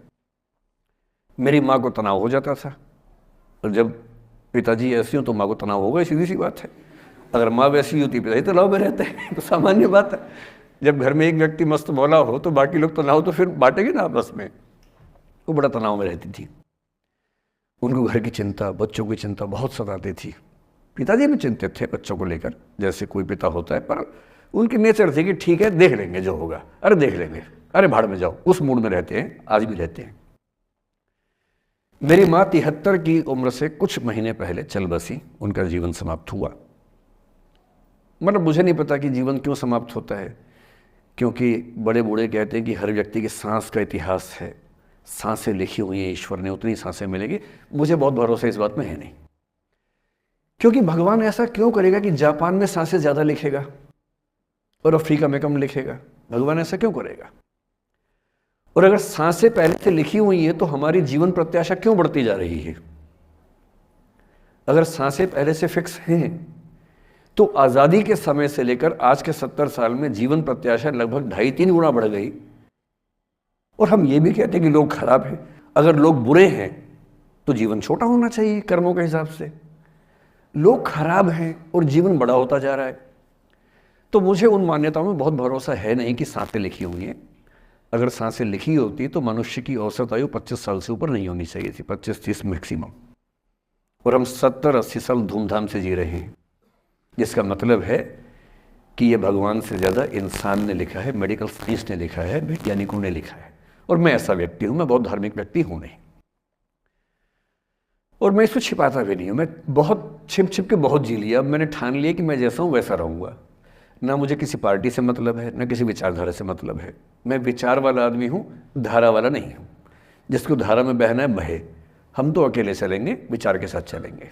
जो ठीक लगता है वो बोलेंगे और वैसे ही रहेंगे। हाँ, गलत बोलने से बचता हूँ, किसी के बारे में गलत बोलना मुझे अच्छा नहीं लगता है, लेकिन जो सही लगता है वो तो बोलूँगा ना भाई। मेरे पिताजी 81 साल के हैं, अभी 81 साल के हुए कुछ दिन पहले, और एकदम मस्त मौला आदमी है। मुझसे ज़्यादा युवा हैं। मैं 50 साल का बूढ़ा हूँ, वो 81 साल के युवा हैं। उनके चेहरे की चमक, मतलब कई ट्यूबलाइट फेल है उनके सामने, ऐसी चमक चेहरे पर रहती है। क्यों रहती है? उसकी एक वजह यह कि वो रोज़ सुबह 2-3 घंटे प्राणायाम, योग, ध्यान, बहुत कुछ करते हैं। उनका भोजन इतना संतुलित है, सप्ताह में कम से कम 1 बार, कभी कभी महीने में 4 से ज़्यादा 6-7 बार उपवास करते हैं पूरा। वो सब चीज़ें उनके अभ्यास में हैं, जो मेरे अभ्यास में उतनी नहीं है। मैं भी कोशिश करता हूँ, पर अभी उतना सफल नहीं हो पा रहा हूँ। और मेरी राय में उनके इस सुंदर जीवन का सबसे बड़ा राज ये क्षमता है कि वो हर चीज़ को लेट गो कर देते हैं। तनाव उनके पास आता है तो फिसल के निकल जाता साइड से, लेते ही नहीं तनाव किसी बात का। कुछ भी हो जाता है तनाव ही नहीं लेते। और मुझे लगता है कि काश ये चीज़ मेरी माँ के स्वभाव में होती, कम से कम 10 साल उनका जीवन और ज़्यादा तो होता। और मैं अपने अनुभव से बता रहा हूँ, बहुत विश्वास से बता रहा हूँ। मैं ना सोने जागने में नियमित व्यक्ति हूँ, ना मैं बहुत कसरत करता हूँ। ठीक हूँ, मतलब बुरा भी नहीं हूँ, ठीक हूँ। मेरी उम्र के अधिकांश लोग बीपी, शुगर, बहुत बीमारियों से ग्रस्त हैं। मैं फिलहाल नहीं हूँ। क्यों नहीं हूँ? मेरे पास इसका उत्तर एक ही है, मैं लोड लेता नहीं किसी बात का, दबाव लेता नहीं। तनाव लेता नहीं। भाई अच्छा हो रहा है तो भी ठीक है। जब मैं सफल, जैसे मैं 3 साल में पिछले काफ़ी सफल हो गया, जितना मुझे नहीं होना चाहिए था, मैं तो कैसे हो गया हूँ सफल। अगर मैं सफल हो गया तो मैं इस बात का लोड भी नहीं ले रहा कि मैं सफल क्यों हो गया। अरे हो गया तो कैसे तो हो गया, कई लोग हो जाते हैं, हम भी हो गए, ऐसा क्या है। कल को नहीं रहूंगा, मान लीजिए, ऐसा हो सकता है, कल को फेल हो जाऊं कहीं। फेलियर को पचाना पता नहीं कितना मुश्किल होता होगा लोगों के लिए। मैं अपने बारे में जानता हूं, मुझे मुश्किल नहीं होने वाला, क्योंकि मैंने सफलता का लोड लिया ही नहीं अपने ऊपर। विफलता मुझे क्या प्रभावित करेगी, बहुत फर्क नहीं पड़ता है। और मैं दावे से कह रहा हूं कि यदि ये टेम्परामेंट आपका हो, जो मेरे पिताजी से मैंने सीखा है, तो आप जिंदगी में सफल कितने होंगे वो एक अलग पैरामीटर है, पर आपकी ज़िंदगी शानदार होगी। और जितनी ज़िंदगी आपकी है, जितनी सांसें आप कहते हैं कि लिखी हुई हैं, गारंटी से कह रहा हूँ कि 10 साल बढ़ जाएंगे। कुछ और लोगों के आप कम कर देंगे अलग बात है, लेकिन अपने 10 साल बढ़ा लेंगे। इसलिए ये सीखना बहुत ज़रूरी है कि कैसे लेट गो करना है ज़िंदगी की चीज़ों को। 3-4 प्रसंग होते हैं। एक होता है कि आप किसी को बहुत चाहते हैं पर वो आपको नहीं चाहता। आपकी उम्र में ये सब तो खेल होता है, और क्या खेल होता है। मेरे घर में 2 बच्चे हैं 17 साल के, तो मैं उनको देख के समझता रहता हूँ। वो मुझसे छुप छुप के किसी से बात करते हैं और मैं छुप छुप के सुन लेता हूँ। तो उन्हें नहीं पता, मुझे तो नाम भी पता है किससे बात करते हैं, एक आध का तो एड्रेस भी पता है मुझे। और मैं तो बच्चों को बोलता हूँ कभी जाना वाना हो तो मैं ले चलूँगा, चिंता मत करना, बोल देना कि ड्राइवर साथ में आया है, टेंशन मत लेना। तो मेरे तो बच्चे मेरे दोस्त हैं, मैं तो बड़ा दोस्ती के भाव में रहता हूँ। मेरा एक ही बेंचमार्क है कि वो जिस उम्र में जैसे हैं मैं कैसा था, और वो मुझसे अच्छे चल रहे हैं। उससे ज़्यादा उम्मीद मुझे करने में नहीं चाहिए। मैंने जो कुकृत्य 8वीं क्लास में किए थे उन्होंने 11वीं क्लास में किए, तो बहुत है। मैं ये क्यों मान के चलूँ कि वो देवी देवता पैदा होंगे, मेरे ही तो बच्चे हैं भाई। जीन तो मेरे ही है, तो कैसे देवी देवता हो जाएंगे। तो ज़्यादा उम्मीदें क्यों पालनी है बच्चों से भी। मैं क्यों चाहूँ कि मेरा बच्चा IAS जॉब करे, क्यों करे, वो IAS भी क्यों करे। उसका मन करेगा तो करेगा, नहीं करेगा तो भाड़ में जाए। अगर वो कहेगा कि मुझे स्टार्टअप करना है, स्टार्टअप कर लो भाई। अगर वो कहेगा मुझे कुछ और नौकरी करनी है प्राइवेट सेक्टर में, तो वो कर लो। मैं क्यों ठेकेदार बनूं उसका भाई। मैं क्यों ये चाहूँ कि वो मेरे रास्ते पर चले, मुझसे बेहतर बने। ये सब बेकार की बातें हैं। और पेरेंट्स, आज तो बच्चों से बात कर रहा हूँ, जैसे मैं पेरेंट्स से बात करता हूँ उनकी बहुत क्लास लगाता हूँ कि पेरेंट होना और बच्चे का दुश्मन होना कई बार बराबर हो जाता है। और यदि आप नहीं चाहते कि आप बच्चों के दुश्मन बने, बहुत सारे लोग मन ही मन में पेरेंट्स से नफरत करते हैं, माँ बाप से नफरत करते हैं, क्योंकि माँ बाप ने पेरेंटहुड का धर्म ठीक से निभाया नहीं।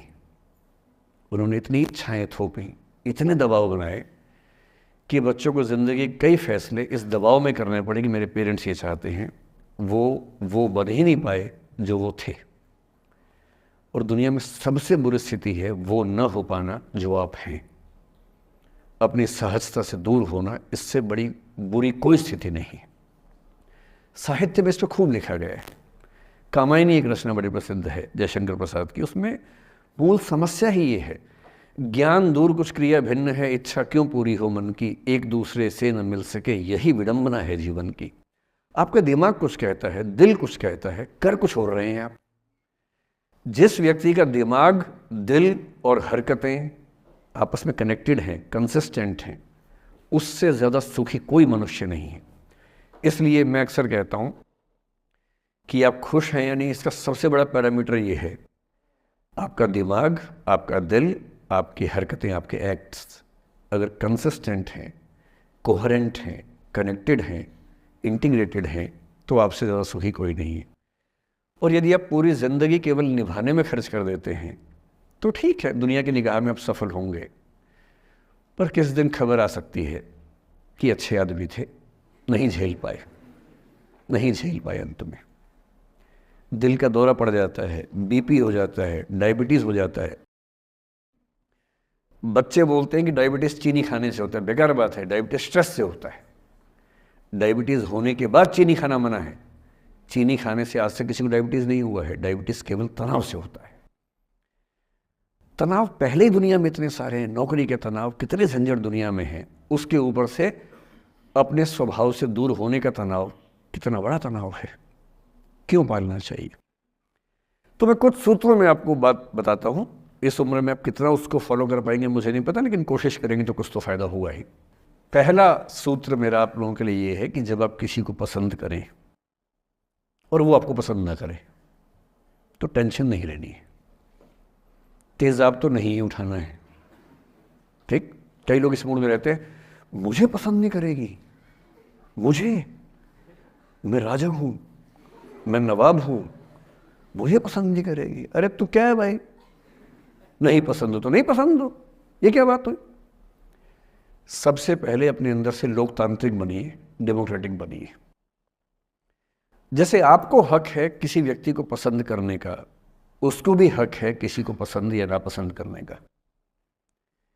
यदि कोई ऐसा व्यक्ति जिसको आप पसंद नहीं करते वो आपको प्रपोज करे तो आप उसको मना ही तो करेंगे। बस मना इज्जत से कीजिए, किसी को बेआबरू करके मत भेजिए। ये नहीं कि अच्छा तुम शीशा देखा है कभी, रुको रुको आईना मेरी जेब में लो, ऐसे नहीं करना है। बड़े बेआबरू होकर तेरे कूचे से हम निकले, वो वाला भाव जो गालिब को आया था वो भाव नहीं आना चाहिए। अगर कोई आपको कभी प्रपोज करे, आप लोगों की उम्र है, ये सब चलता ही होगा आप लोगों के बीच में, मैं आपके टीचर से सामने बोल रहा हूँ लेकिन मैं ऐसा ही हूँ, मैं जानता हूँ कि आपकी उम्र में से होता होगा, सब जानते हैं तो होता ही होगा। कभी किसी से ये उम्मीद मत करना कि वो आपको पसंद करे ही करे। यदि कोई रिजेक्ट करे, बस हाँ रिजेक्शन थोड़ा प्यार से होना चाहिए, बदतमीजी से नहीं होना चाहिए। उसके अधिकारों का उतना ही सम्मान कर रहे हैं जितना आप अपने अधिकार का सम्मान करते हैं कि ठीक है भाई आपको मैं पसंद नहीं, कोई बात नहीं,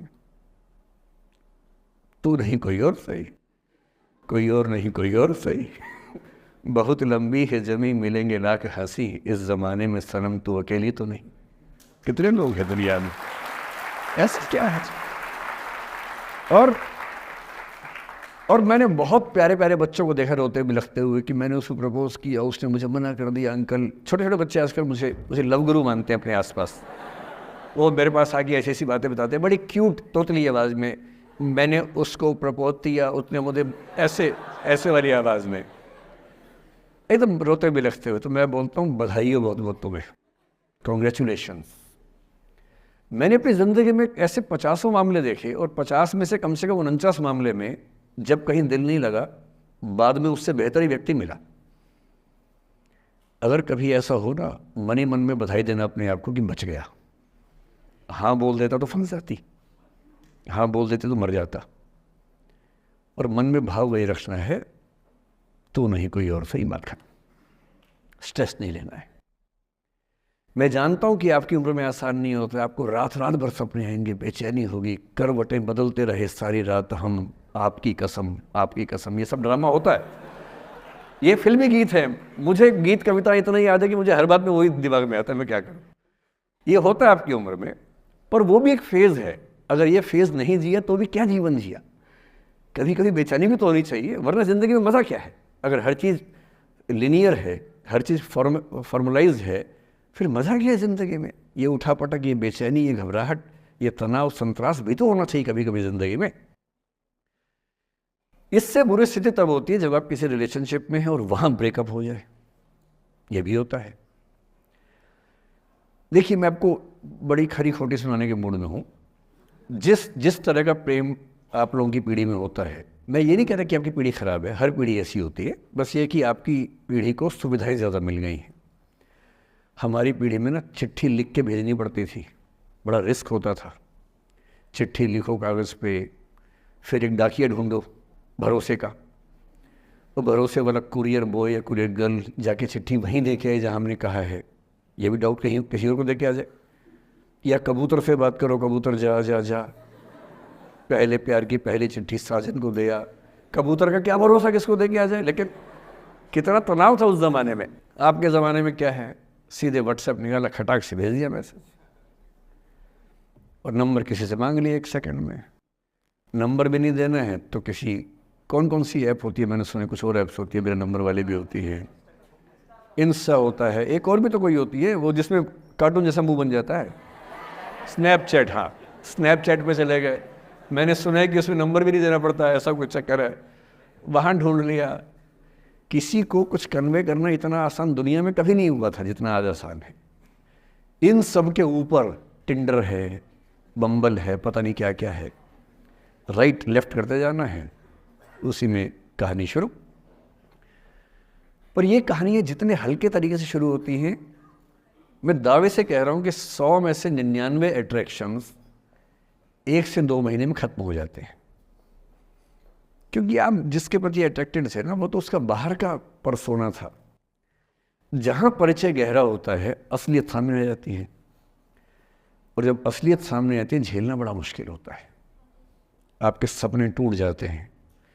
आप जिस छवि पे दीवाने हुए थे, वो छवि तो सिर्फ छवि थी, वो तो इंसान नहीं था वैसा। 99% केसेस में मेरा ख्याल है कि अट्रैक्शन 1-2 महीने में समाप्त होता है। उसके बाद तो एक बोझ है जो आप ढो रहे हैं। कभी कभी होता है कि दोनों का ख़त्म हुआ तो बात आसान है, कभी कभी किसी एक का ख़त्म होता है, एक का नहीं होता है, वहाँ मामला मुश्किल हो जाता है। तो ऐसा हो सकता है आपके जीवन में कि दूसरा साथी आपका ये कहे कि भैया देखो, मैं तुम्हारे साथ कुछ महीने से हूँ, पर मुझे अब अच्छा नहीं लग रहा, मैं ब्रेकअप करना चाहता हूँ। मैं आपसे ये निवेदन करूँगा कि ये मान के मत चलना कि उसने आपको धोखा दिया है, क्योंकि बच्चे तुरंत उस मुद्रा में आते हैं, अच्छा अब मैं कुल्हाड़ी उठा लूँगी, अब मैं तेज़ाब उठा लूँगा, तूने मुझे धोखा दिया है, तूने मुझे चीट किया है, you are a cheat, you are a liar, you are a पता नहीं क्या क्या। पता इंग्लिश में गालियाँ बड़ी सुंदर देते हैं बच्चे।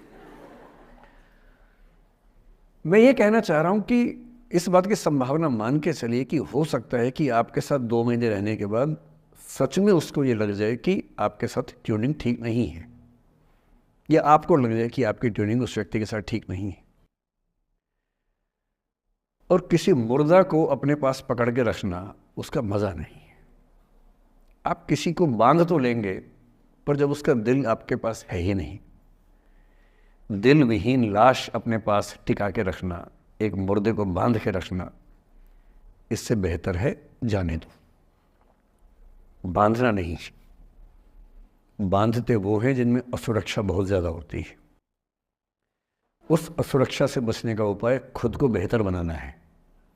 आप इतने बेहतर हों कि आपको चाहने के लिए हज़ारों लोग हों। क्यों आप इतना डिपेंडेंट होते हैं कि इस एक व्यक्ति के अलावा मेरा कोई है ही नहीं दुनिया में? ऐसा क्यों सोचना है? और ऐसे ही मामले में ये करना है वो अफसाना जिसे अंजाम तक लाना ना हो मुमकिन, उसे एक खूबसूरत मोड़ देकर छोड़ना अच्छा। और ये खूबसूरत मोड़ कैसे होगा? अगर कोई जाना चाह रहा है तो आपके पास 3 ऑप्शंस हैं। एक, ना उसको अच्छे से बात करे, ना ख़राब से बात करे, न्यूट्रल होके जाने दे। एक, उसको धमकी दे, बर्बाद कर दूंगा, छोड़ूंगा नहीं, तो निकल के देख घर से, तेरे एड्रेस पता करवा लूँगा, मेरे साथ 50 दोस्त हैं, मेरे सारे आवारा हैं, सारे बेरोज़गार हैं, सारे कुंठित लोग हैं, सारे गुंडे मवाली हैं, उनका धंधा यही है, तेरे पीछे छोड़ दूंगा सबको। एक ही तरीका है।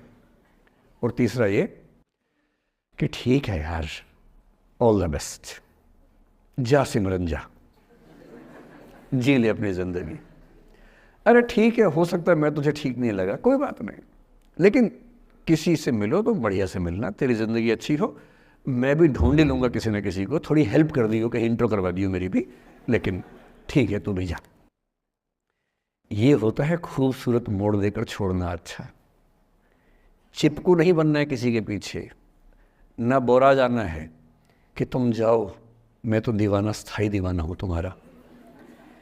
कोई जब तुम्हारा हृदय तोड़ दे, तड़पता हुआ जब तुम्हें छोड़ दे, तब तुम मेरे पास आना प्रिय, मेरा दर खुला है, खुला ही रहेगा तुम्हारे लिए।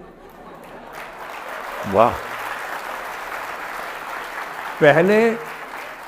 पहले के ज़माने में बेरोज़गारी का ये लक्षण था। हम जब छोटे थे ये गाने सुनते थे, हम ये सुन के बड़े हुए कि ऐसे ही करना पड़ता है शायद प्रेम में।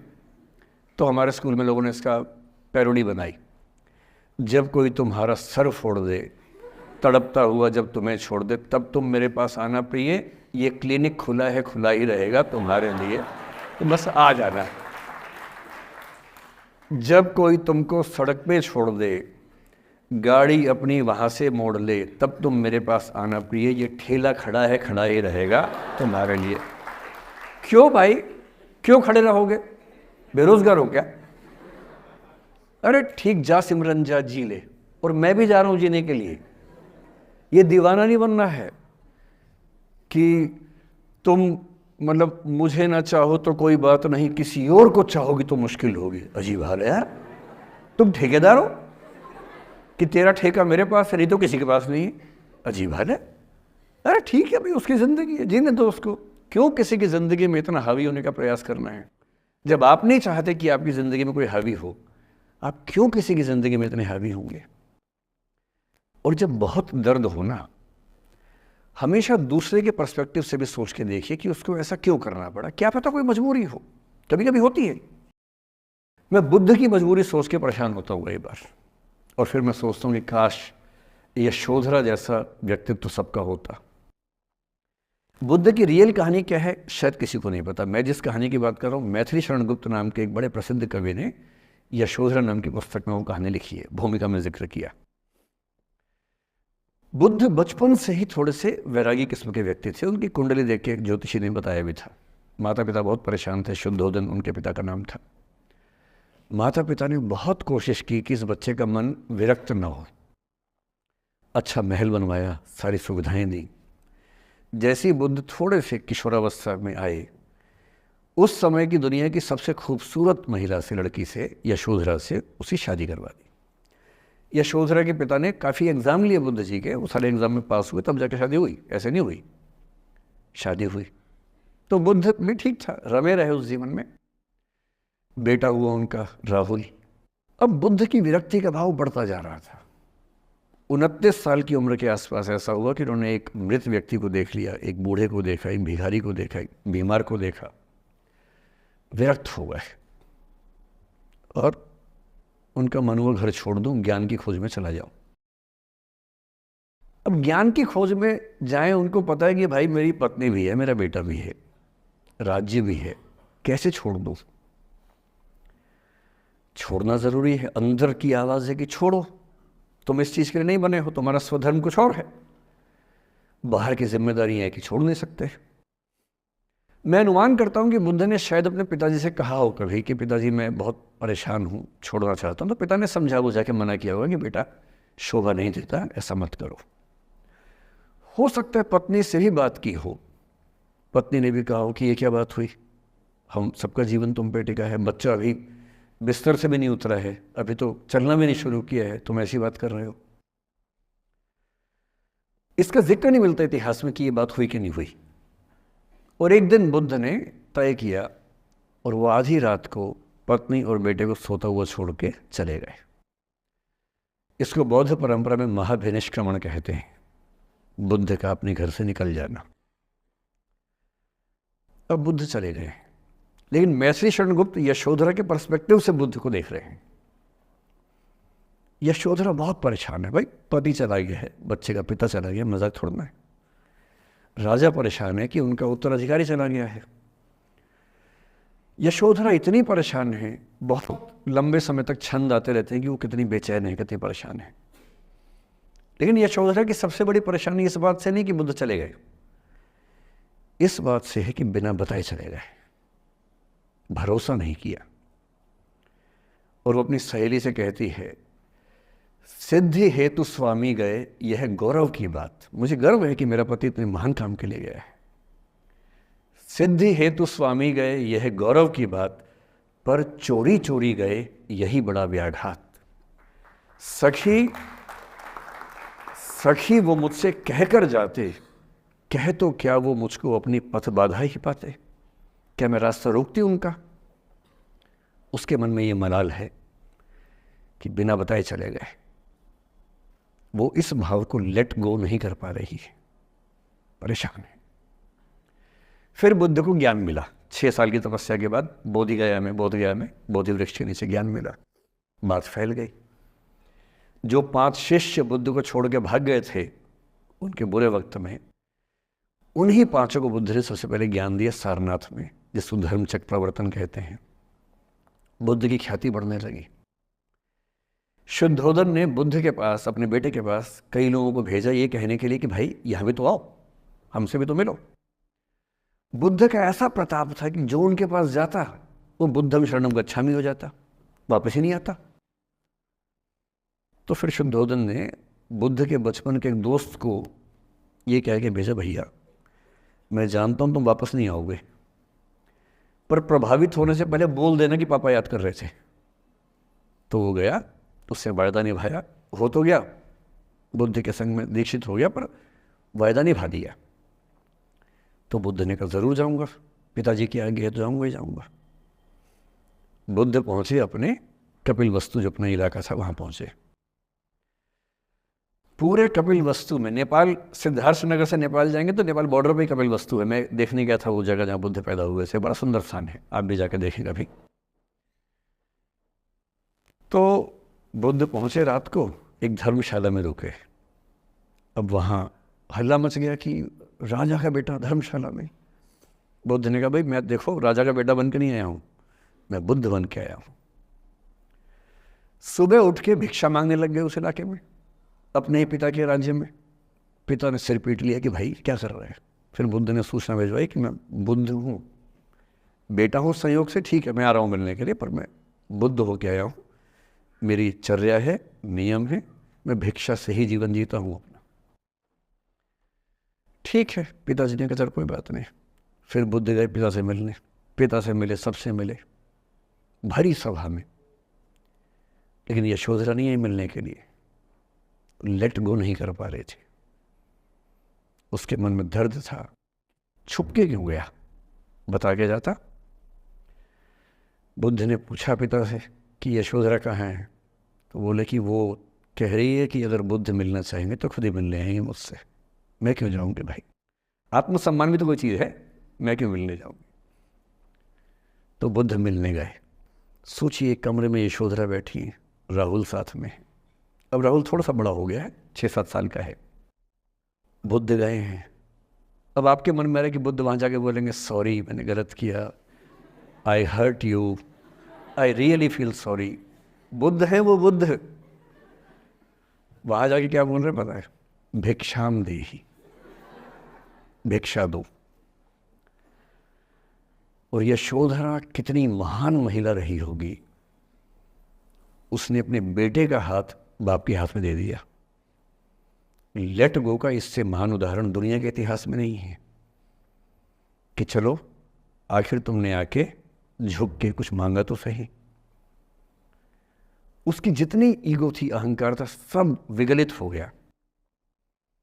और जो औरत परेशान थी कि मुझसे बिना बताया गया, उसने अपने बेटे को दे दिया कि इसको लेके जाओ, क्योंकि मैं जानती हूँ कि तुम महान काम कर रहे हो, और तुम महान काम कर रहे हो तो मैं क्यों बीच में आऊँगी भाई। मेरा पति महान काम कर रहा है तो मुझे खुशी होनी चाहिए, और तुम्हारी उस खुशी में मैं क्यों पीछे हटूँ। बस मुझे भरोसे में लेके जाते तो और खुश होती। ऐसी दूसरी कहानी राधा जी की है। राधा जी आप जानते हैं कृष्ण उनसे बहुत प्रेम करते थे, वो कृष्ण से प्रेम करते थे, उनका विवाह नहीं हो पाया, अलग बात है। लेकिन हमारी परंपरा में प्रेम का जो पराकाष्ठा है ना, प्रेम का चरम, वो तो कृष्ण राधा का है। मतलब राधा कृष्ण का प्रेम एक खास किस्म का प्रेम है, जहाँ विवाह के बंधन के न होने पर भी प्रेम का चरम रूप होता है। राम और सीता का प्रेम गार्हस्थ्यिक प्रेम का चरम रूप है कि पति पत्नी का प्रेम कितना शानदार हो सकता है। वो देखना हो तो राम सीता का प्रेम देखिए, विशेष रूप से तुलसीदास जी के यहाँ देखिए। और वैसे जो प्रेम होता है वो देखना हो तो राधा कृष्ण का प्रेम देखिए। पर इंटरेस्टिंग है, ये सारे जो हमारे धर्म के चरित्र हैं, ये समय के साथ चेंज होते गए हैं। राम बदले हैं, कृष्ण बदले हैं, राधा बदली हैं, सब बदले हैं। एक कवि थे सूरदास, भक्ति काल में 16वीं सेंचुरी, आप मोटा मोटा ध्यान में रखिए। कृष्ण को आपने वो कहानी सुनी होगी, कृष्ण तो अपने घर में थे, कंस को मारने के लिए वो पैदा हुए थे। कंस को पता लगा तो कंस ने अपने एक सहयोगी अक्रूर, जो कि श्वफल्क के पुत्र थे, उनसे कहा कि जाओ और कृष्ण को लेके आओ, यही मारेंगे। उसको पता नहीं था क्या होगा बाद में। आदमी कॉन्फिडेंस में ऐसी गलतियाँ करता ही है, तो वो सुपर कॉन्फिडेंट था, बुलवाया कृष्ण को। कृष्ण तो इसी काम के लिए आए थे, समझ गए कि बुलावा आ गया है, अब इससे काम निपटाना है, चलते हैं। राधा और गोपियाँ कृष्ण के बिना रह नहीं सकती थी। सुपर इमोशनल विमेन, ऐसा मानते हैं कि वो महिलाएं, राधा तो छोटी थी, बाकी महिलाएं गोपियाँ उनसे काफ़ी बड़ी उम्र की थी, इतनी इमोशनल थी कृष्ण को लेकर कि कृष्ण के बिना वो सोच नहीं सकते थे कैसे रहेंगे। पर वो जिस काम के लिए आए थे धरती पर वो तो करना ही था। तो अक्रूर आए, अक्रूर ने बताया कि ऐसे ऐसे आया हूँ, ले जाना है।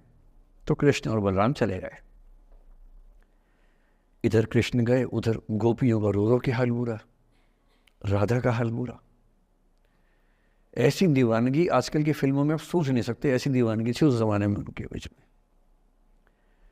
और जब आदमी का प्रेम हाथ से निकलता तो वो बेचारा कितना कमजोर हो जाता है। राधा जी की हालत सोचिए। सूरदास कह रहे हैं, अति मलिन वृष भानु कुमारी, हरिश्रम जलु अंतर तन भीजे, ता लालच न धुआवती सारी। कि वृष भानु की कुमारी, वृष भानु मतलब राधा के पिता, वृष भानु की बेटी राधा इतनी कमजोर हो गई है, इतनी मलिन हो गई है। हरिश्रम जलु अंतर तन भीजे, कृष्ण के पसीने की कुछ बूंदें उसके ऊपर गिर गई थी, उसकी साड़ी में लगी हुई हैं। ता लालच न धुआवती साड़ी, इस लालच से साड़ी धुलवा नहीं रही है। और जब से कृष्ण गए हैं कपड़े तक नहीं बदलना चाह रही है कि इस कपड़े में मेरे प्रिय की याद है। खाती नहीं है, इतनी कमज़ोर है, हिल नहीं पाती है। एक और कवि हुए, वो तो इतने आगे बढ़ गए, बिहारी नाम के कवि थे। उनकी नायिका तो लगता है कि घड़ी का पेंडुलम है। सांस लेती है तो 4-5 कदम 6-7 कदम पीछे चली जाती है, सांस छोड़ती है तो आगे आ जाती है। सांस की हवा से ऐसा हो रहा है। इत आवत चली जात उत चली 6-7 अखात, चढ़ी हिंडोरे सी रही लगी उसासनी साथ। कि इधर आती है उधर जाती है, 6-7 हाथ इधर 6-7 हाथ उधर, सांस लेती है तो यहाँ, छोड़ती है तो वहाँ, जैसे झूला झूल रही हो। पर ये रीतिकाल के कवि हैं, उनका अलग टेस्ट है, हम सूरदास पे बात कर रहे हैं। राजा इतनी परेशान है। अच्छा, जब आदमी परेशान होता है ना, जब उसका ब्रेकअप टाइप का होता है कि कोई गया है वापस ही नहीं आ रहा, कृष्ण ने कहा था कि बस जा रहा हूँ, काम निपटा के आता हूँ। उनके मन में था क्या काम निपटाना है, काम निपटा भी दिया। अब कंस के बाद सवाल है कि मथुरा का साम्राज्य कौन संभाले। उसको एक स्ट्रक्चर बनाने के लिए कृष्ण को लगा कि मुझे यहाँ रह के सिस्टम को ठीक करना चाहिए, उसके बाद लौटना चाहिए। तो वो रुक गए वहाँ पर, राज्य का काम भी तो करना ही था। पर प्रेमी व्यक्ति को सब समझ नहीं आता, उसको लगता कि नहीं मेरे पास आओ, बाकी सब बेकार की बातें हैं, मेरे पास आओ। कृष्ण आ नहीं रहे। यमुना के इधर कृष्ण है, यमुना के इधर गोपियाँ हैं, पर आत्मसम्मान भी तो है। एक आलोचक ने कहा कि नाव में बैठ के चली जाती। आत्मसम्मान होता है प्रेम में कि मैं क्यों जाऊं, बिना बताए क्यों चले गए, बता के जाते। तो राजा वेट करिए। राजा के मन में क्या आ रहा है, उनको लग रहा है कि ऐसा तो नहीं कि मैंने ही कुछ गलती कर दी हो। जब कोई व्यक्ति दूर चला जाता है ना, बाकी लोग सोचते हैं कि कहीं मुझसे तो गलती नहीं हो गई। और राधा अपनी एक सहेली से बोल रही, गोपी से, मेरे मन इतनी सूल रही, एक दिवस मेरे गृह आए मैं ही मस्ती दही, देखी तिन्हें हों मान कियो सो हरि गुस्सा गही। पगला सी गई है, बोरा सी गई है। सहेली से क्या बोल रही है, हे सहेली, मुझे पता है क्या लग रहा है, मुझे लगता है कि मुझसे ही गलती हुई है। उसने पूछा क्या गलती हुई है। कह रही है कि एक दिन क्या हुआ, कृष्ण भगवान मेरे पास आए थे, मैं उस समय दही मथ रही थी। वो ग्वाला जीवन है ना वहाँ पर, तो वो गोपालन जीवन का काव्य है पूरा।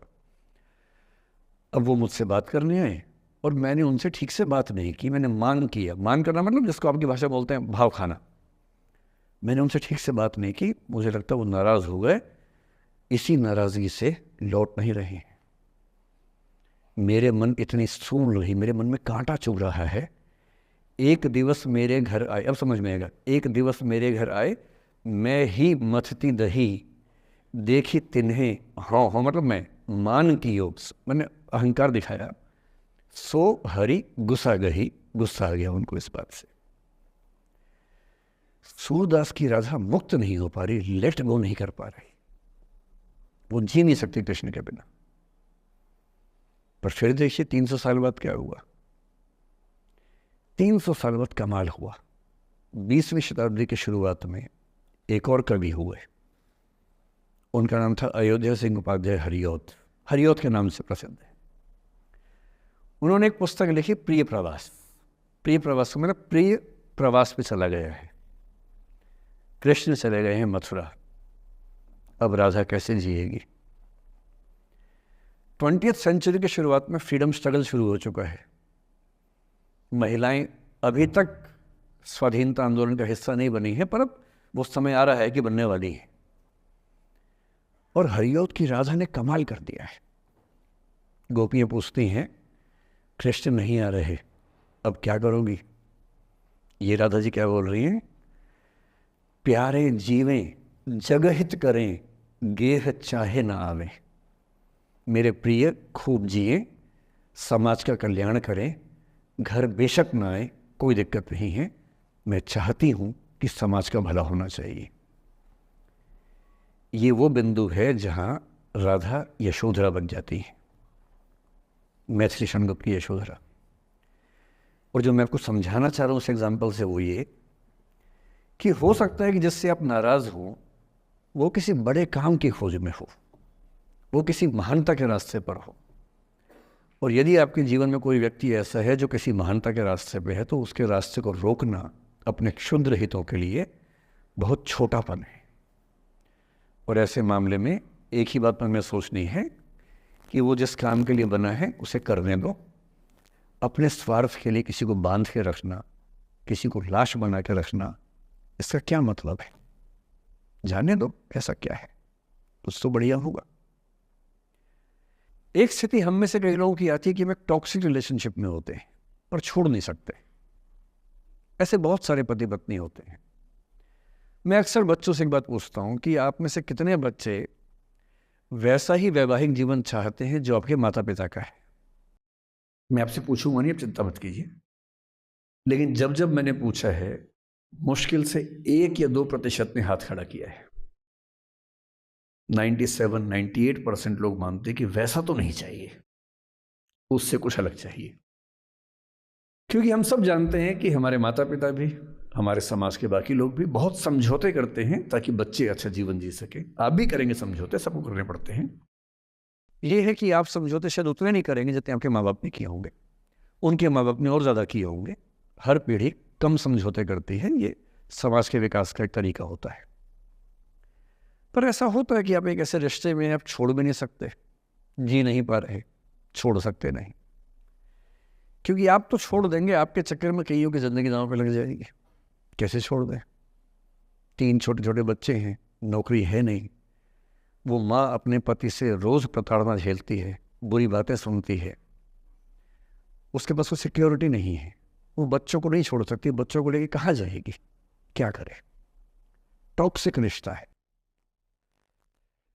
तो ऐसे में या तो आप रिश्ता छोड़ते हैं कि हर किसी से संभव नहीं होता, पर यदि वो संभव नहीं है तो रिश्ते में रहते हुए चिंताएं छोड़ दीजिए, अपेक्षाएं छोड़ दीजिए। भाई तेरी अपनी जिंदगी, मेरी अपनी जिंदगी, एक घर में रहेंगे पर रोज युद्ध नहीं करेंगे, बीपी नहीं बढ़ाएंगे, शुगर नहीं बढ़ाएंगे, तनाव नहीं बढ़ाएंगे। तुम्हारा अपना स्पेस, मेरा अपना स्पेस, ठीक है, एक छत के नीचे हैं, काम चला लेंगे, किसी और को नहीं बताएंगे, दुनिया के सामने अच्छी अच्छी फोटो खिंचवाते रहेंगे स्माइल कर करके चेहरा, पर कम से कम बच्चे सफ़र ना करें, परिवार सफ़र ना करे, जी लेंगे, झेल लेंगे। और ऐसे माहौल में साहिर ने जो कहा था ना, उसी कविता की कुछ पंक्तियां बड़ी महत्वपूर्ण हैं कि बर्बादियों का सोग मनाना फिजूल था।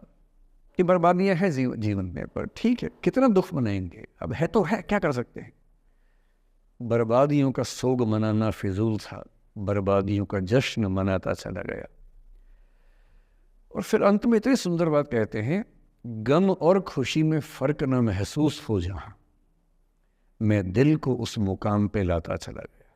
कि ठीक है, जैसी जिंदगी है उसको वैसे जिएंगे, अपेक्षाएं नहीं पालेंगे, ना तुम उम्मीद करना, और हम किसी तरह से मैनेज करके ज़िंदगी गुजार लेंगे। ये है अंतिम जो आपके जीवन में समस्या हो सकती है, करियर को लेके हो सकती है कि आपने कुछ करियर दिमाग में रखा हुआ है, ठान लिया है कि IAS बनना है या कुछ बनना है।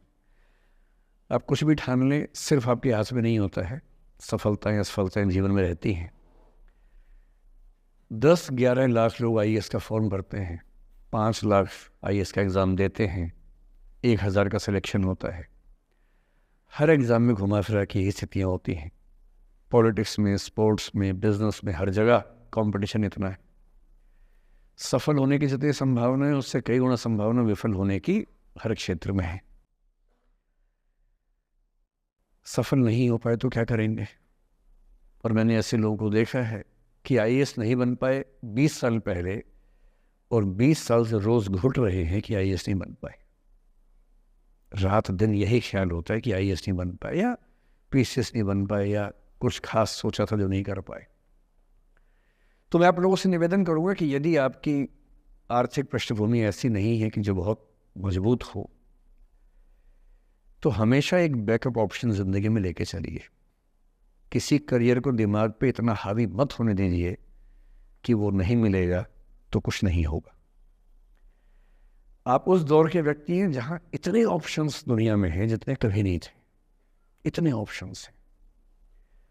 बस एक ठीक ठाक सा व्यक्तित्व बना लीजिए, एक ठीक ठाक सा कॉन्फिडेंस रखिए अपने ऊपर, और यदि आपके पास बेसिक स्किल्स हैं भाषा की, चिंतन की, समझने की, कैलकुलेशंस करने की, प्लानिंग करने की, स्ट्रेटेजाइज करने की, और मेहनती आप हैं, मैं गारंटी से कह रहा हूँ कि इस दुनिया में कंपटीशन नंबर्स में बहुत ज़्यादा है, कायदे का कंपटीशन नहीं के बराबर है। बहुत मजबूत लोगों से आपको भिड़ना नहीं पड़ता है। भिड़ते हैं 5 लाख से, पर उन 5 लाख में कुछ ही हैं जो भिड़ने लायक हैं। इतना कॉन्फिडेंस रखिए, जैसे कहते हैं ना कि हम भी दरिया है, हमें अपना हुनर मालूम है, जिस तरफ भी चल पड़ेंगे रास्ता हो जाएगा। इतना भरोसा अपने ऊपर रखिए कि ठीक है, ये नहीं तो कुछ और करेंगे, वो नहीं तो कुछ और करेंगे, लेकिन कुछ ना कुछ बढ़िया कर लेंगे। और उस बढ़िया करने की शुरुआत कॉलेज की ज़िंदगी से होती है। उड़ान सोसाइटी संभाल लेंगे, निष्ठा संभाल लेंगे। अभी मैडम ने बताया कि 80 सोसाइटी से बताई, इसके उन्होंने 60 बताई। 60 सोसाइटीज़ हैं, किसी सोसाइटी का हिस्सा बन जाइए। ये सोसाइटीज़ का हिस्सा बनने का असली पर्पस क्या है? इसी बहाने एक्सपोजर मिलता है, आप कुछ करते हैं, मंच पे आते हैं, लोगों से मिलना जुलना होता है, स्किल्स डेवलप होती हैं, और अंत में जो जीवन में काम आता है यही स्किल्स काम आते हैं। और यदि वो स्किल्स हमने डेवलप कर लिए, और वो स्किल्स पढ़ाई से नहीं आती हैं, जो क्लासरूम के अंदर की पढ़ाई है वो सबसे कम महत्वपूर्ण चीज़ होती है कॉलेज में। कॉलेज में सबसे ज़्यादा महत्वपूर्ण है ये अपॉर्चुनिटीज़, लोगों से बात करना, कुछ ऑर्गेनाइज करना, कहीं फेल होना, कहीं पास होना, वो सब करते रहिए। और मैं दावे से कह रहा हूँ कि इस दुनिया में कंपटीशन कहने के लिए ज़्यादा है, दरअसल ज़्यादा नहीं है। पूरी बात का सार ये है कि किसी की भी ज़िंदगी फ्लैट नहीं होती है, उसमें कर्व्स आते रहते हैं, ऊंच नीच सबकी ज़िंदगी में आती है। मैंने भी कम नहीं झेली है, आज मैं यहाँ खड़ा हूँ ऐसे नहीं खड़ा हूँ, उस तो झेला ही होगा, मैंने भी ठीक ठाक झेला है। जिस उम्र में आप मौज मस्ती करते हैं, मैंने उस उम्र में कैलकुलेटर बेचे हैं। मैं सेल्समैन रहा हूँ 17 की उम्र में, और मैं बिजनेस फैमिली से नहीं हूँ। बिजनेस फैमिलीज में बच्चों को 17 में काम पे लगा देते हैं। मैं तो नौकरी पेशा परिवार से था, कुछ समस्याएं थी तो सेल्समैन बन के घर घर में जाके बेचना पड़ता था। तौहीन भी होती थी, लोग धिक्कारते भी थे, मजाक भी उड़ाते थे। वो समझे ना है, अपना खर्चा 17 की उम्र से खुद उठाया है, क्योंकि घर में दिक्कत थी। तो क्यों मांगू मैं घर से पैसे भाई, जब मुझे पता है कि मेरे घर में दिक्कत थी उस समय, क्यों मांगू? आपकी ज़िंदगी इस दुनिया के करोड़ों अरबों लोगों से बेहतर है, कुछ एक लोगों से खराब है। केवल उन कुछ एक पे ध्यान मत दीजिए, उन करोड़ों पे भी ध्यान दीजिए जिनसे अच्छी आपकी ज़िंदगी है। और इतनी कुव्वत आपके अंदर है, आप इस देश के सबसे अच्छे विश्वविद्यालयों में से एक, दिल्ली विश्वविद्यालय के सबसे अच्छे कॉलेजेस में से एक हंसराज कॉलेज में विद्यार्थी हैं। ये मजाक नहीं है, आप इस देश के एलीट हैं, एलीट। इस कॉलेज और यूनिवर्सिटी का नाम बोलते ही कितने बंद दरवाजे खुल जाते हैं, आपको अंदाज़ा नहीं है, आगे जाके समझ में आएगा। बस इतना करना है कि जब जब ज़िंदगी नीचे की तरफ जाए, थोड़ा सा हौसला बना के रखिए। कुछ ही दिन की बात होती है, हर चीज़ कुछ ही दिन की होती है। बहुत अच्छे वक्त में और बहुत बुरे वक्त में एक ही वाक्य कॉमन याद रखिए, कुछ दिनों की बात है, ये वक्त गुजर जाएगा। बहुत अच्छा हो तब भी ध्यान रखना है, आदत नहीं बनानी।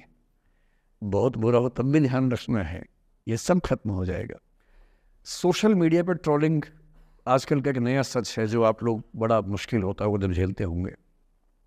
आपने एक फ़ोटो अपलोड की, कोई लाइक ही नहीं कर रहा है। आप बार बार देखने घूमोगे लाइक किया कि नहीं किया। दोस्तों को फ़ोन करें, लाइक कर, तो लाइक कर, तो भी लाइक कर, चल 5 लाइक करवाए, 8 लाइक करवाए, नहीं लाइक हो रहा। फिर आपने कुछ ऐसा बोला, किसी ने उसकी छोटी सी क्लिप काट के चला दी और आप अचानक सबकी नज़रों में किरकिरी बन गए। गालियाँ पड़ रही हैं, आलोचनाएं हो रही हैं, लाखों लोग फतवे जारी कर रहे हैं आपके ऊपर। इतनी बेचैनी होती है इस दौर में। पहले के दौर में ये नहीं था, आपने कहीं कुछ बोला ख़त्म हो गया। अब किसी ने रिकॉर्ड कर ली, सोशल मीडिया पे आ गई, ख़त्म ही नहीं हो रहा। राइट टू बी फॉरगॉटन हमारे देश में है नहीं, और प्रैक्टिकली संभव भी नहीं है। कैसे आप उसको अप्लाई करेंगे? आप कभी ना कभी कुछ ऐसा बोलेंगे, या तो गलत बोलेंगे या उसमें से कोई क्लिप कोई काटेगा। इतनी गालियाँ पड़ेंगी और पहली बार जीना मुश्किल हो जाता है। मैंने आज से 7-8 साल पहले 1.5 साल तक एंग्जाइटी की दवाइयाँ खाई हैं, जबकि मैं बहुत ही मस्त वाला किस्म का आदमी हूँ। मैंने खाई हैं। और जीवन में एक आध ऐसा दौर सबका आता है, आ जाना चाहिए। जब जीवन में एक आध बार ऐसा हो कि सारी दुनिया पीछे पड़ गई है, बहुत दिक्कत होगी, घबराहट होगी, बेचैनी होगी, एंग्जाइटी होगी, डिप्रेशन होगा, सब कुछ होगा। लेकिन एक बात ध्यान रखना, मेरी इस बात को ध्यान रखना, वो पहली और आखिरी परीक्षा है, उसके बाद कभी नहीं होगा। 8 साल पहले ऐसा कुछ हुआ था कि मैंने बहुत दवाइयाँ खाई, 1.5 साल दवाई खाई, 1.5 साल खाई दवाई। कारण पता था, कारण ठीक हुआ, दवाई छूट गई। उसके बाद मैंने ज़िंदगी का सबसे मुश्किल फेज़ पिछले साल झेला था, जब मेरे एक वीडियो की क्लिप मीडिया पर चली, FIR हुई, पता नहीं क्या क्या हुआ, सब कुछ हुआ। पर मैं आपके सामने बहुत ईमानदारी से कह रहा हूँ, मुझे तनाव नहीं हुआ, डिप्रेशन नहीं हुआ, एंग्जाइटी नहीं हुई, क्योंकि मैं पहले झेल चुका था। अब पिछले 7 दिन से मेरी 5 साल पहले की एक क्लिप चला रहे हैं वीडियो आजकल। 2019 के इलेक्शन से पहले जनवरी में मैं एक क्लास लेते हुए कह रहा हूँ कि अब इलेक्शन का टाइम आ गया, अब मंदिर का तमाशा शुरू हो जाएगा और ये पॉलिटिक्स के मामले हैं, सब बेकार की बातें। उस समय ना सुप्रीम कोर्ट का जजमेंट आया था, ना कुछ और हुआ था। आज मेरा बड़ा सीधा स्टैंड है कि जब सुप्रीम कोर्ट की कॉन्स्टिट्यूशन बेंच ने 5-0 से सहमति दी है और उसके बाद कॉन्स्टिट्यूशन तरीके से मंदिर बन रहा है, मैं कौन होता हूँ नाराज़ होने वाला? मुझे क्यों खुश नहीं होना चाहिए? दुनिया में हर धर्म के ईश्वरों के नाम पर मंदिर हैं, उनके जन्म स्थान पर मंदिर हैं। मेरे धर्म में क्यों नहीं होना चाहिए? मुझे क्यों परेशान होना चाहिए? और कुछ लोग पिछले 7 दिन से 5 साल पहले की क्लिप चला रहे हैं। मेरी टीम परेशान है, मैं परेशान नहीं हूँ। मुझे भेजते हैं कि सर ऐसे हो गया, सर इतने वीडियो चल रहे हैं। मैं सुनता हूँ पर तनाव नहीं होता है, क्योंकि मुझे पता है कि किसी दिन किसी मंच पर हो, जैसे आज मैंने बात बोल दी, कहीं और बोल दूँगा, बात खत्म हो गई। कितना लोड लेंगे? और आप लोड लेते रहेंगे तो दुनिया देती रहेगी। दुनिया के पास बहुत है देने के लिए, वो हमेशा देते रहेंगे। खुद को ऐसा फूल प्रूफ बना लीजिए, शील्ड बना लीजिए अपने आसपास कि तनाव आता है फिसल के निकल जाता है। और अगर आप तनाव झेलने के लिए समर्थ हो जाते हैं, लेट गो कर देते हैं, मैं दावे से कह रहा हूँ, सफल कितने होंगे मुझे नहीं पता, ज़िंदगी आपकी शानदार होगी, ये मैं गारंटी दे रहा हूँ। और जब जब बुरा अनुभव हो, जब जब जीवन में बुरा अनुभव हो, सबको होता है, आपको भी होगा। जब जब बुरा अनुभव हो, मेरा सूत्र वाक्य है, जो मेरे व्हाट्सएप का स्टेटस भी है परमानेंट, मेरे दिल में गुथा हुआ है, दिल पे छपा हुआ है, सबको बोलता हूँ, हर क्लास में बोलता हूँ, आपको भी बोल रहा हूँ। एक लाइन याद रखना, क्यों डरे जिंदगी में क्या होगा, कुछ ना होगा तो तजुर्बा होगा, उससे बड़ा कुछ नहीं है। अब मैंने ठीक ठाक टॉर्चर कर लिया बच्चों पर, इससे ज़्यादा करना शोभा नहीं देता। इसके साथ ही बात समाप्त करता हूँ। बहुत बहुत धन्यवाद सुनने के लिए। So now it's our time to finally have a positive Q&A session with sir. Sir first of all I thank you so much, और you motivate us so much sir. मैं जब भी मतलब अगर लाइफ में कुछ भी प्रॉब्लम आ रही होती है तो यूट्यूब पे सबसे पहले यही देखती हूँ कि सर की कुछ ना कुछ वीडियो उस टॉपिक पे पक्का मिलेगी, जिससे कुछ ना कुछ सॉल्यूशन ज़रूर होगा।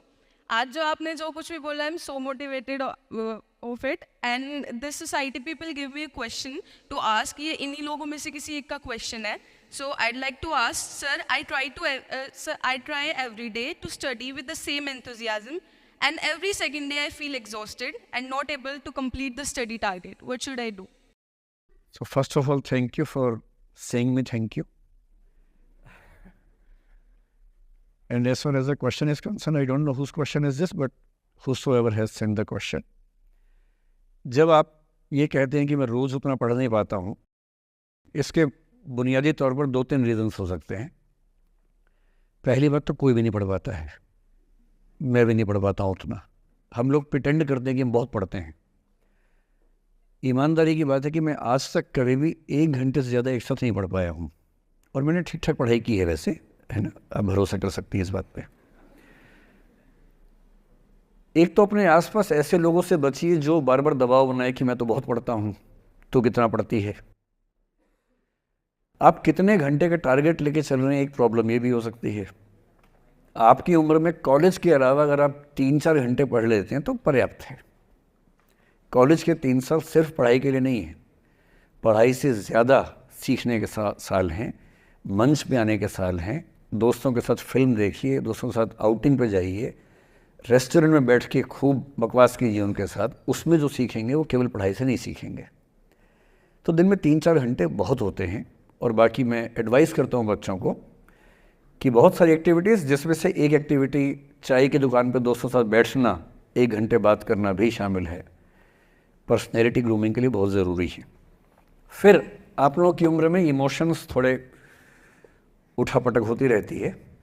अगर आप महीने के 30 दिन में से 6-7 दिन बीच में नहीं पढ़ पाते डिस्टर्बेंस से, तो इसका मतलब है कि आप दिमागी तौर पर एकदम ठीक हैं।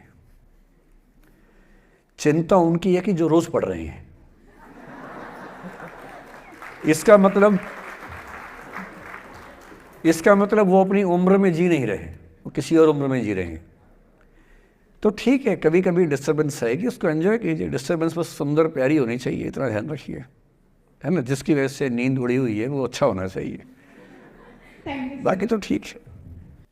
नमस्ते sir, thank you sir for this session sir. I extend my gratitude sir, it was an honour to listen you sir. Sir मेरा आपसे सवाल होगा कि कई एक आध एग्जाम्पल होंगे सर जहां आपने लेट गो किया होगा, आप अपने जीवन में भी किसी चीज़ में लेट गो किए होंगे, तो कोई एक आध ऐसा एग्जाम्पल आप शेयर करना चाहे जिससे हमें भी प्रेरणा मिले। मैं बताता हूँ आपको। जो मैंने कहा कि 7-8 साल पहले मैं थोड़ा एंग्जाइटी का शिकार हुआ। कई कारण थे, पर उसमें 2-4 लोग ऐसे थे जिन्होंने मेरा जीना मुश्किल कर दिया था उस समय। मतलब उन्होंने कर दिया, मैंने करवा भी लिया। अब तो मैं करवाता ही नहीं, तब मैंने करवा लिया था। अजीब किस्म के लोग, पीछे पड़ के रात दिन 24 घंटे तनाव देते रहना बिना किसी बात के, कोई वजह भी नहीं थी ऐसी।